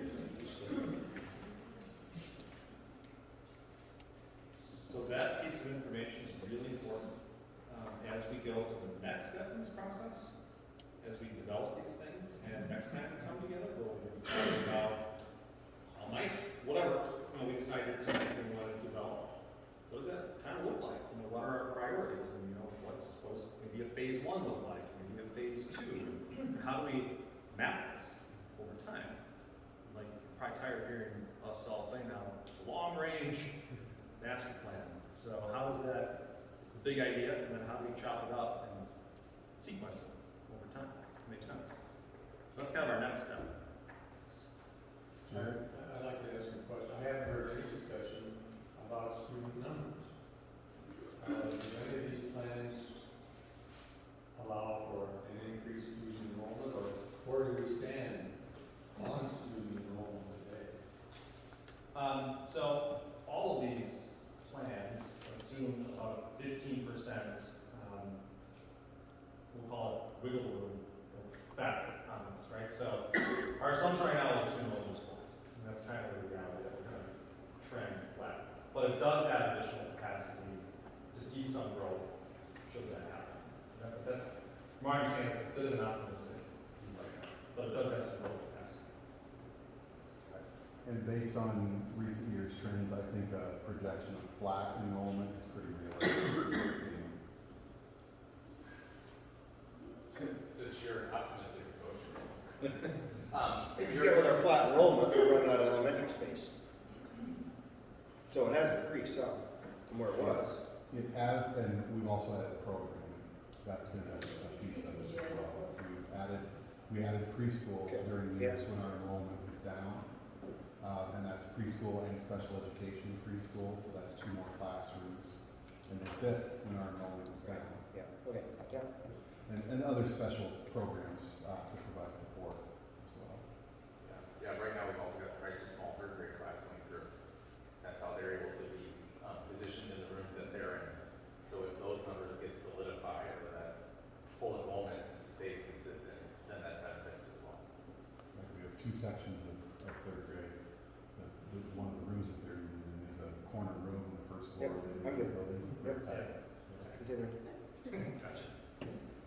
Okay, so we've been sitting now for over an hour and a half. We're actually going to meet you guys up overseas. We're going to do a little bit of exercise, and this is something we've done many times before. In front of you, you have red Post-its and kind of greenish Post-its. What we want you guys to do is take about 15 minutes, and we have on the walls, over there and over here, all those options we just talked about. And what we want to hear from you guys, this is a bit of a gut reaction, right? We've kind of talked about this for 90 minutes now. We want you to jot down on green Post-its things you think are good about an option, and stick as many as you want on any of these options. You don't have to put green on every one. Put green good thoughts, things that you think are positive on these options. The red ones, guess what? Those are bad things, things you think this is not a good thing. You know, this is something that this option doesn't achieve. Or we've got more if you need. Or you know, things that like, boy, this is a bit short-sighted. It's just not hitting. We don't think this is going to hit the mark for where we really want to go. This is absolutely not scientific. But this exercise, what tends to happen at the end of this thing, we're going to see a trend, I think, emerge. And oftentimes we'll see some options somewhere in here that are full of red. And then this one will have a couple of greens, but then this one over here, there's a lot more green. So it's kind of a guide to see, okay, board, you know, which one of these 3, 4, whatever it is, kind of seem to resonate a little bit. And those are the ones that we're going to take away with all this discussion we've had tonight, and we're going to develop those further. And that's how we launch into this next step. Okay? That doesn't mean by any means that we can never go back and talk about option 9 or whatever, you know. But we're trying to narrow this down a little bit to start to create greater focus on it. Does that kind of make sense? Okay, let's take about 15 minutes, and then we'll circle back, see what pattern looks like, and try to get you out here on time. Yeah.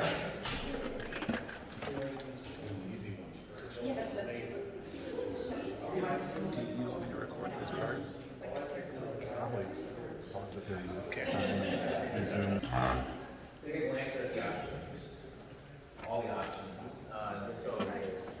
Right, this one posted right here, this is a smiling face for Nick, so I think that's Nick's emoji. It was feeling lonely. Put that toward the bottom. I don't know, does anybody see kind of a path or a pattern? I see lots of reds. Yeah. I looks like we have a lot of reds over on 9 and 8, right? So, yeah, 9 and 8, let's just start let's, maybe we can throw something out right away. Well, so just the notes on here are, maybe it's to be expected. A lot of dollars, big money, private land money, money, costs, private land money. Money's obviously a big deal, they're by far the most expensive options, right? So that kind of goes without saying. Positives, we got parking, so that's cool. And all brand new, so obviously that's probably the biggest thing. Like you said before, this solves everything, at least for the last time. It's all taken care of. But money, that's a problem, especially with what we just heard, kind of the max borrowing that it is. If you think about how do you phase an entirely new campus, you can't get it on an entirely new campus for the amount that you can borrow. So we have to, in reality, you never have a total new campus because you have to build in these chunks. And by the time you get done with it, the original part's probably 20 plus years old. So, group, do these two make sense to carry forward based on that, or is it?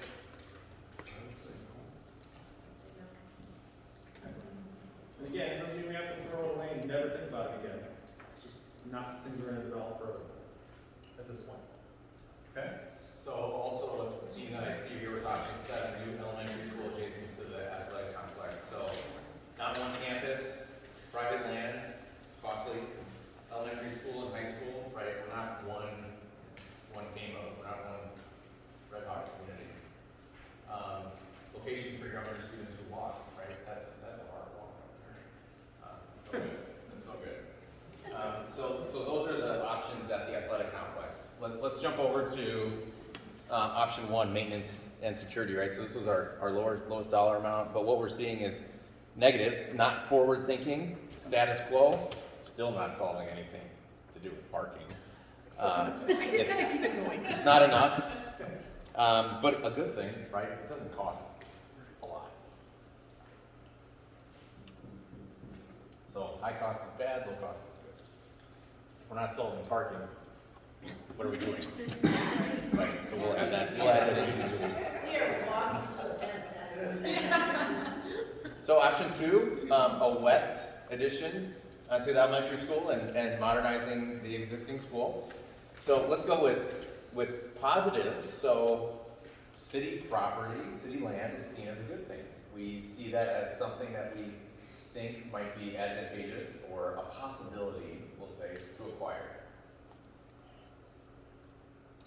A con is I'm editorializing, we're keeping the maintenance dollars and the inflexibility of the 1917 building. So what it actually read was keeps 1917 building.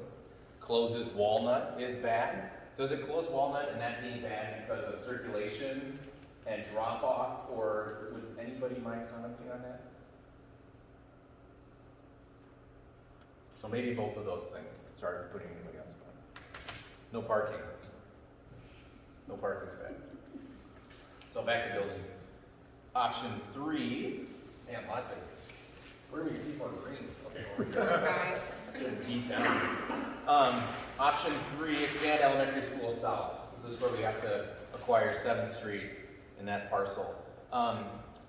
Positive, stays most in the same footprint for the block, right? We're all together. It's not like the athletic, we're separate. We're together, we're close. It addresses the elementary space needs. Negative, closes 7th Street.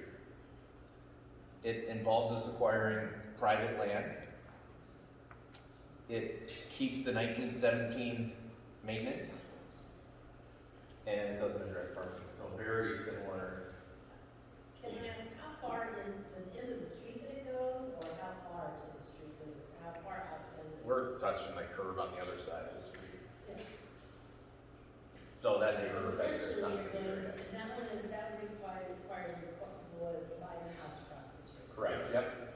So when we buy that house, what are we doing with that particular area then? So then I could see a reconfigured parking lot to better accommodate, the students are there right now, so I'm just gonna say the students, or maybe because that might be the elementary school's front door, let's keep the students away from there and maybe reorganize, put the elementary school entrance up here, we got all of our entries out the north. Anyway, we can talk about that, but that frees us up for some of the things that we're seeing. But so potentially that house will be raised and that could be their lot. Yes, correct. Or parking. Yep, or playground. Okay. Yeah. Susan's not here to speak up. But I will. Option 4, new elementary school over at Dennis Field, just on the playground space. Let's go positive. Lots of options with this. Lots of things exist within the elementary school floor plan. During the conversation part, I did mention that, yes, or in a question that was brought up, there is a gym in here. This gym, if you wanted, it could be a high school sized gym. So there's more practice space after hours, right? The elementary school students, they won't need to use it. Maybe Cub Scouts, Girl Scouts want to use it for something occasionally, but that's another practice space. Now students aren't doing athletic activities before school and they're spending less time after school. Or maybe they want to practice more, right? So lots of options there. Getting most of our want list. The 1917 building goes away, so I see that as the maintenance and the inflexibility. Again, I apologize for editorializing. City land. Here we thought closing Walnut was a good thing, but in the past that was maybe a bad thing. Or no, we had a con already, that was that. 1917 building, city land, 1917 building. This option allows for expansion and room during renovations, right? Elementary school students, new school would be built, more than likely. Those students would move into there, we'd have the opportunity to renovate, bring the high schoolers down, we have the opportunity to remove, maybe everybody eats lunch in the elementary school commons for the portion of time when that reconstruction is occurring. Separate gyms, lunchroom, yet same campus. So we're getting a little bit more, we're getting a little more flexibility. Negatives, not a fan of the passage back to the elementary school. Covers the road, but not all of it.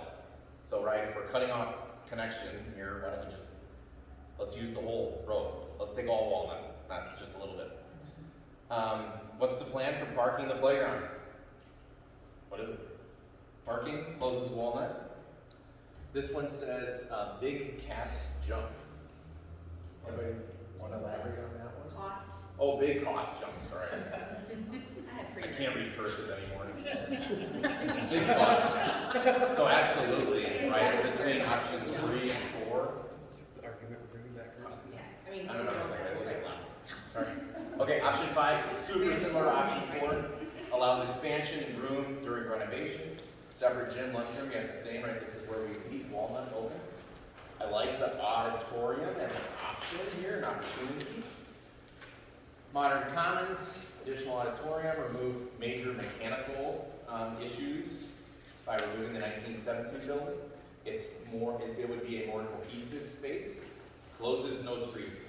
We can still circumnavigate the district property. Gets rid of 1917 and we gain an auditorium.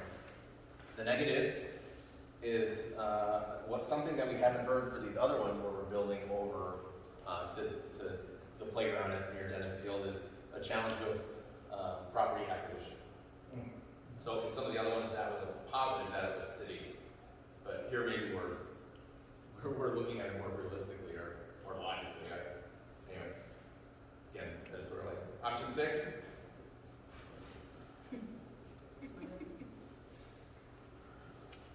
Option 6, expanding the high school onto the east parcels.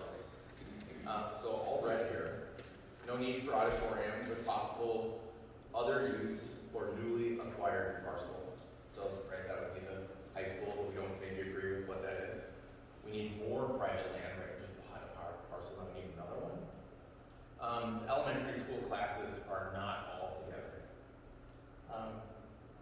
I can just make a note of that. They are in very close proximity. It would be 5th and 6th grade that are just kind of down the connector corridor here, maybe a little bit closer to junior high, but it's about kind of. We already did this one. Does that one cover Walnut Street? No, this option 6 does not cover Walnut Street. This is renovating the elementary school in place. And the reason we're able to do that is because in removing or replacing the functions in the original 1917 building, second and third floor, those go to the east. So this is one that could be phased as well, similar to some of the other ones. Okay. So, So why are we looking at always putting the new elementary school building over there versus building the high school over there and utilizing, you know, the race space to put in the elementary classrooms and stuff, you know, because we talked about wanting a bigger gym, additional space, stuff like that, locker room configuration, so why could we not flip-flop that? Where we keep some of the small, more intimate floor and that area that we can configure. There's so much high school function over here already, and these elementary school students are the ones that are going out and using that playground space, so the elementary school students benefit from any availability of space that remains on in the park over there. That's basically why. so, there's also just a function of size. High school spaces are bigger or more open than our elementary spaces. That footprint is roughly 55,000 square foot building on that site. A high school building is 120-ish thousand square feet, so it's double the size. So, quite honestly, it's just not big enough for a high school. So could you still potentially have a little bit of give and take there and have a new gymnasium there that's big enough to? Yeah, like I mentioned, we make that a full-size gym if you wanted to, and we just understand what the cost of it is. Yep. In square footage, right? And so then you would therefore put locker room over there too. Good, yeah. If you value that with the additional cost, even though you might have some already, So you would look at that in your competition gym as you move back. that could be an option, yeah. Like you football field, locker room. Yeah, well, football field, locker room, and wherever your competition gym is, you need to have your locker room to have it close. I agree. I mean, you can't be, when we do the halls, we do it practice, but, you know, that's not, that doesn't make sense. So you would have to have those facilities there where that competition gym is. Yeah. So Nick, if we can pick up on some overall themes, and obviously we're getting the most green between 4 and 5, which are really hand in hand. They're very, very similar. Yep. Right, I mean, they're So some of our themes that we like staying together on one campus. I think that's pretty clear. We've heard a lot about making the 1917 building go away, one way or another, and addressing all the needs that are kind of concentrated in the 1917 building. We believe, sitting here tonight, that acquiring city land may be a more attainable thing than saying going out and trying to acquire large amounts of private land. So I think that's a good thing. And our options where we added in the auditorium, that was generally seen as a good thing to explore. The cohesive space that we can create with these newer options, and options 4 or 5, is also a good thing. So I think as we look at these, really what I'm seeing is kind of option 7, 8, 9, where we're moving out to the west. I think those are probably, we're gonna put those on the back burner. Looking kind of at our options 1 and 2, I don't see a lot of excitement for these two. Now there are elements certainly, especially in 1, right, we're really looking at the maintenance that will kind of funnel their way through all of these. So we're kind of picking up on that. So I guess I would suggest at this point we kind of say, we kind of have this one captured with the maintenance list for all intents and purposes right now, so maybe that one doesn't have to develop further. These two, options 2 and 3, are much more limited at elementary scope. We're not getting as much into the high school, and I don't think, and they keep the 1917 building. So I think what I'm seeing here is maybe if we develop one of these further, we maybe just develop one of them. Does that make sense? I mean, I think there's still, this is me suggesting something. Because there's a big price jump between here and here, I think we maybe want to hold on to one of these to go forward. That makes sense. And then here, so this is kind of our core excitement here. I guess maybe I would suggest, Devin, our team kind of takes these two, and these are kind of moving in similar directions, right? And all these things we talked about, you know, do we get an auditorium, do we get a parking lot? There's some kind of peak parts that we can plug and play and test, you know, in the corner here. I think we can look at what we do with Walnut and kind of mesh these together and develop this concept a little bit more. That makes some sense. And then this one, my smiley face is gone now. So this is the one that really kind of grew to the east only. And is this, you guys, does this kind of reflect where y'all thinking that this probably isn't enough, or this isn't doing it for you right now? That one didn't really address the elementary as much as these did. Right. It renovates, but not as much, no. Yeah. So, I guess, if I'm hearing correctly, if there was a way that we can address elementary more, then maybe that's something that, Well, because didn't you say this one was remove the existing 1917 and then lower it to one level? Yes.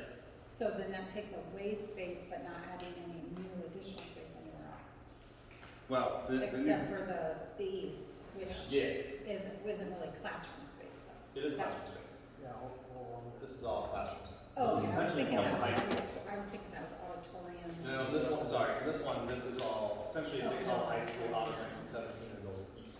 Okay, Okay. And that central piece where the 1917 is right now will be all this common spaces like a commons and a library, nurse. You could look at two counselors side by side there, makerspace. So- cost-wise, what was the difference in cost? these two are Right. identical. So I don't know, I guess why spend that much money doing that when it's gonna save more money than that? I mean, really? And we're not trying to sell you on something either, right? To me, these ones are one option, or I see with the comments on city land versus private land, that we would engage moving to the west, whether it was on the That south one has side more red or on posted the notes. north. This one's got more red, yeah, so those are basically the same, but we look at moving west. And then these are almost one and the same. I heard we like Walnut being open more than we like closing that. And then this is kind of nice to have as an option. Right. And we can test this as a parking lot speed. If you take the whole corner. Can you really leave Walnut open, you really divide yourself into two buildings and you lose that one building capacity? Because those little kids are not gonna come across the street, and, you know, you're gonna send a few kids maybe across over to one classroom, but not the same capacity. Yeah, no, it's gonna be staff if anybody.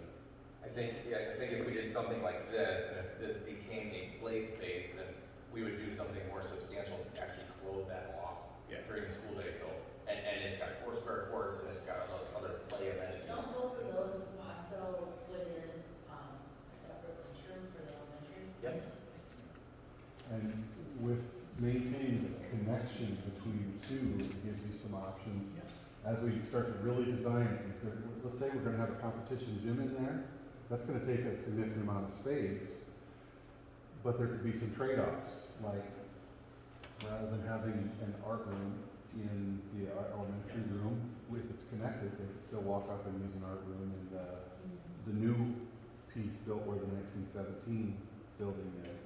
You could walk up for music, and possibly even could look at Cafeteria Commons that is still K-12. And we talked about there's advantages and disadvantages to that. But as you really start to drill down and do some plans, you have more options for some trade-offs if they're connected. And it really does keep that one campus feel that I think people really believe is an advantage in North Tama. Right? And I think as we really develop this and dig into how we're going to phase it, we may find that connection is almost a necessity. Because we're not going to get all of this in day one. We're going to have to rely on some of the components, at least for a period of time that are here, until the whole thing is complete. can we close it more? Yeah. Make this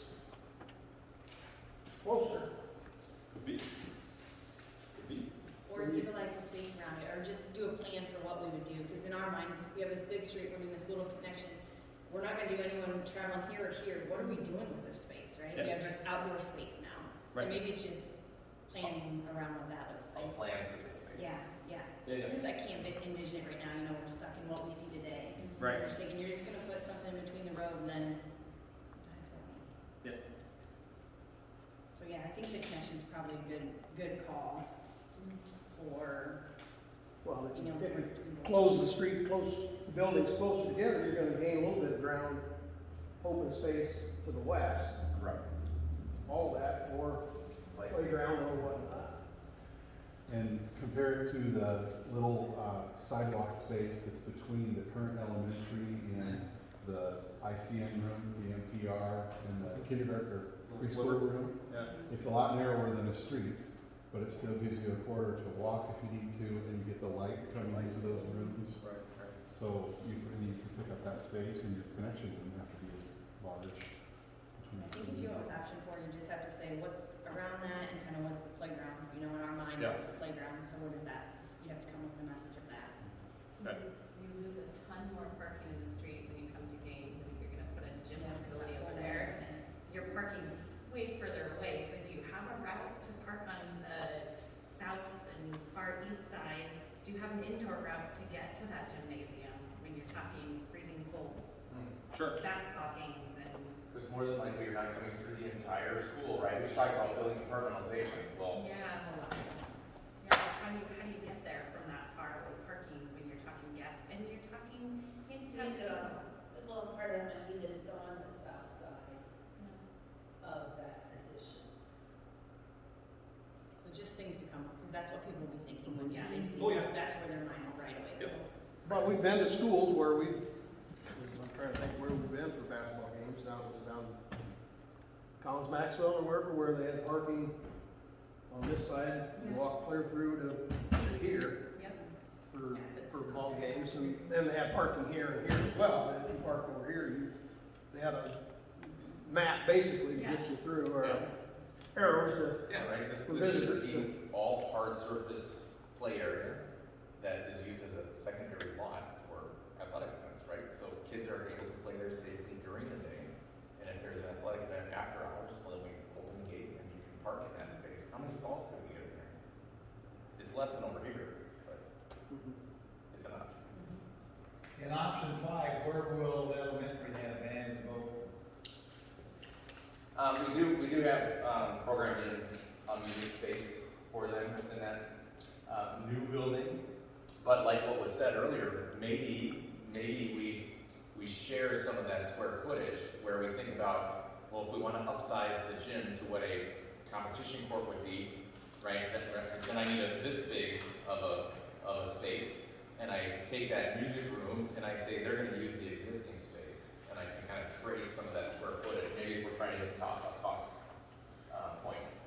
I think that when you have staff traveling and has 2 rooms, it's much more difficult, and it's a deterrent to why do I want to work here, you know, and those kind of things. So I think your common spaces on some of those specials is very important.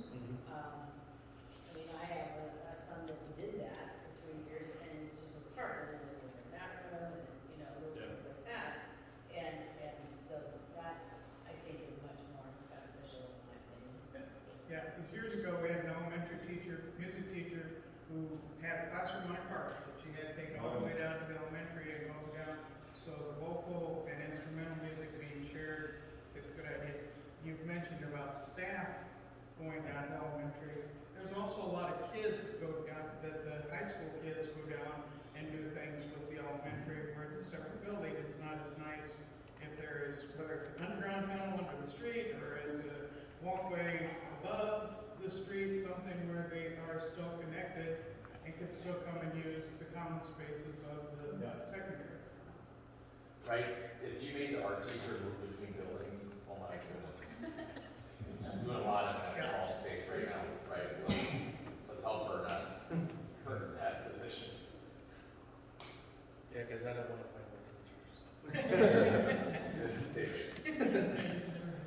got a couple of really good, strong directions here. I think just to sort of recap, I think we're gonna take this and kind of develop this a little bit further. And this is, like I said in the beginning, this kind of direction allows us to now kind of go back to that maintenance list and now start to chunk that out as we start to think about how we're gonna make that or make this phase. Now we can kind of allocate those dollars over time. So actually what we're probably gonna see is kind of development of something like this. We're gonna see a development of something like this, and kind of what we're hearing now, these last 10 minutes of conversation, is we really like the link. We're gonna look at that Walnut Street thing, so I think we're really looking at this whole block of site. And we're gonna take the maintenance piece from option 1, weave it back in here. So next time we come together, we kind of say, okay, you know, here's some thoughts on what these might look like, and kind of how some of these parts and pieces work, like where are gyms, where are lockers, where are art rooms, where are music rooms, and what priority might we place on these? Is it more important to build this first? We probably have to start building some spaces over here first to make all these, it's like the sliding puzzle piece thing. How do you slide all these parts and pieces together until at some point in time you get your final plan implemented here? So that's kind of our next step to go forward. Does that make sense? Does that kind of seem like we're on the right track? I don't know, what about option 6 there? Building the high school on the other end, you know, we haven't talked about it a whole lot, but that doesn't get us having to build across. It seems like a lot right now to just go to 2. I think that we should still explore that, and I heard layering in benefits at the elementary school. What does that really mean? We might not have to explore all that much further to understand that, to define that more. I think there was maybe a little concern or confusion of what that is, and it kind of looks like the auditorium, and is that an auditorium or is that classroom space? So I think we should advance that one as well. So we would have 3. Well, I think that makes sense too, because there's no guarantee that the city's gonna say, yeah, you can have that way.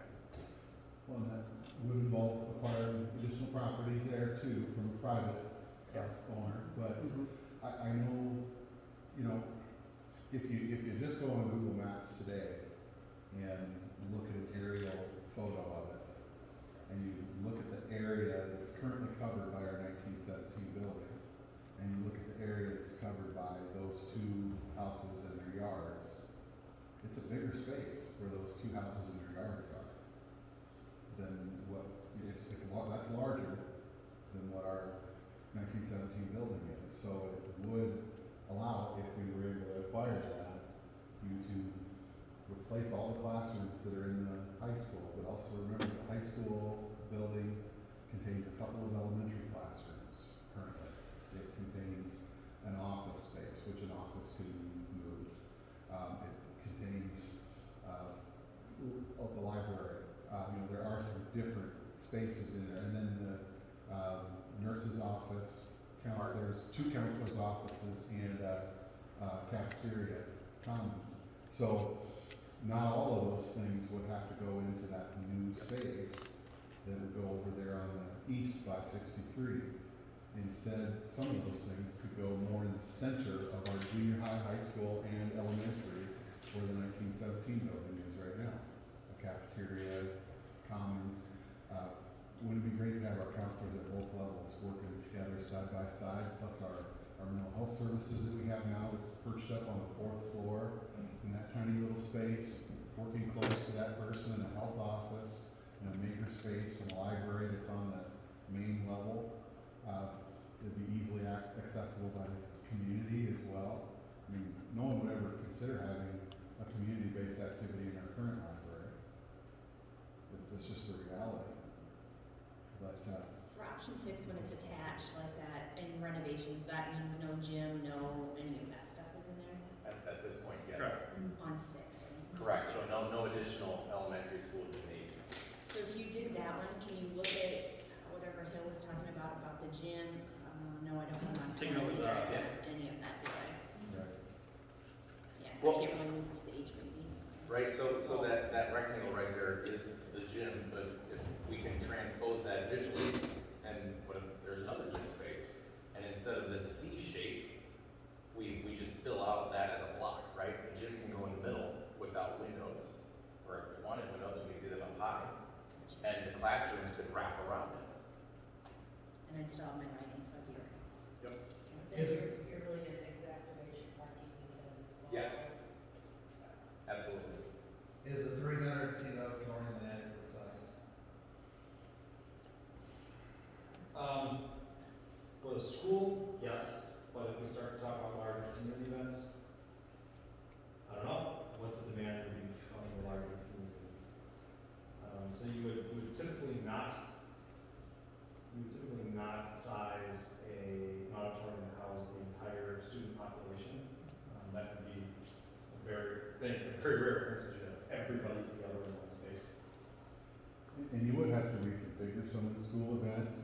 of schools do it that way, where they'll have an upper elementary Christmas concert and a lower elementary Christmas concert.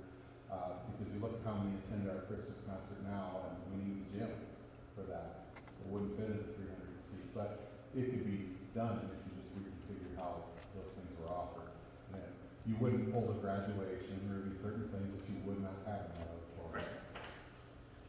On option 6, where you put the high school over and you're taking on the 1917 building, can you look at reconfiguring the middle section into, you know, new gym space and taking this gym space and making it into others so that, you know, your gym is really in the middle of. Yeah. Short answer. I really don't like that you have not increased your gym space, that's just my personal opinion. So. Could you do still option 6 with adding just a gym facility on the other side of the wellness room? Good. And not an elementary, but just a Standalone. standalone gym?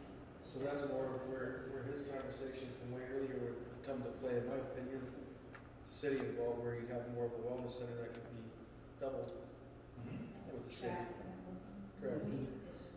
I guess I'm just thinking that you take that high traffic parking thing, you put it in the middle of the current footprint, and you've got 2 good entrances coming in both sides. It makes it, now that I'm parking on the other side of the elementary, it's not half, it's half the distance instead of the full. You can add a corridor, so you can have your entrance down if you want to. Or like you say, you go across, and then you still have some parking issues when you go over there. But, I mean, then because you're walking, instead of walking clear to 63, you're walking clear to there, but yes, I see what you're, you know, that's also the wellness thing that's been talked about. Just from a management of facility space aspect, because we're also talking, well, I suppose your common areas, you're gonna then know how is your family reunites and things like that, where now we have to take the gym space to do that, so then now we approach on those programs, and stuff, and so by putting that there, I guess, now that I think about that, you're doing that in a common space. Okay. Next steps. So, with narrowing the options, we look to then refine them further and bring them back to you. So, now we move into concept development, where we take these things that we've talked about tonight and we layer in this additional detail. We bring you more detail with parking, the playgrounds, what's happening around. Again, refine that cost estimate for each of the options, and then we look to you to see how we would engage the community, or what level we can engage the community with those options at the appropriate time.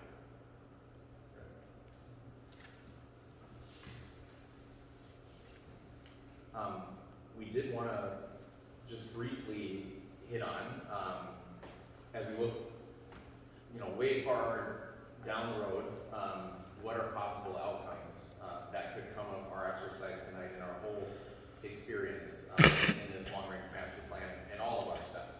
So, right, one of them could be what we've actually heard is what we don't really like, was option 1 with our maintenance and security and those accessibility improvements, right? We utilize that prioritized maintenance list and we implement those over time. Another thing that we can do is, as we've been doing tonight, is we look to move and select a long-range master plan and prioritize it so that it can be implemented in phases over time. It's exactly what we've been talking about here tonight. And then, as David mentioned earlier, there's, because of the dollar amount, right, sizable dollar amount with each of these options and each potential phase of these options, there's different funding mechanisms that we'll have to explore together to see how that can happen. One of them is with the SAVE, with the 1% sales tax. Another is our physical plan and equipment levy, or general obligation bonds.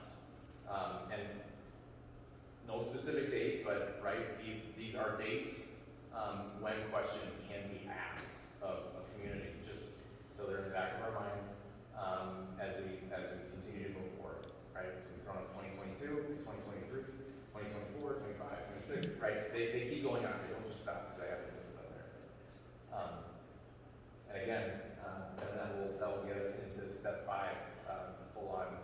long-range master plan and a vision forward, so. Thank you. Only 32 minutes over. We were planning for 2 hours, but they let me talk more, so, 9 o'clock. Thank you very much for your patience.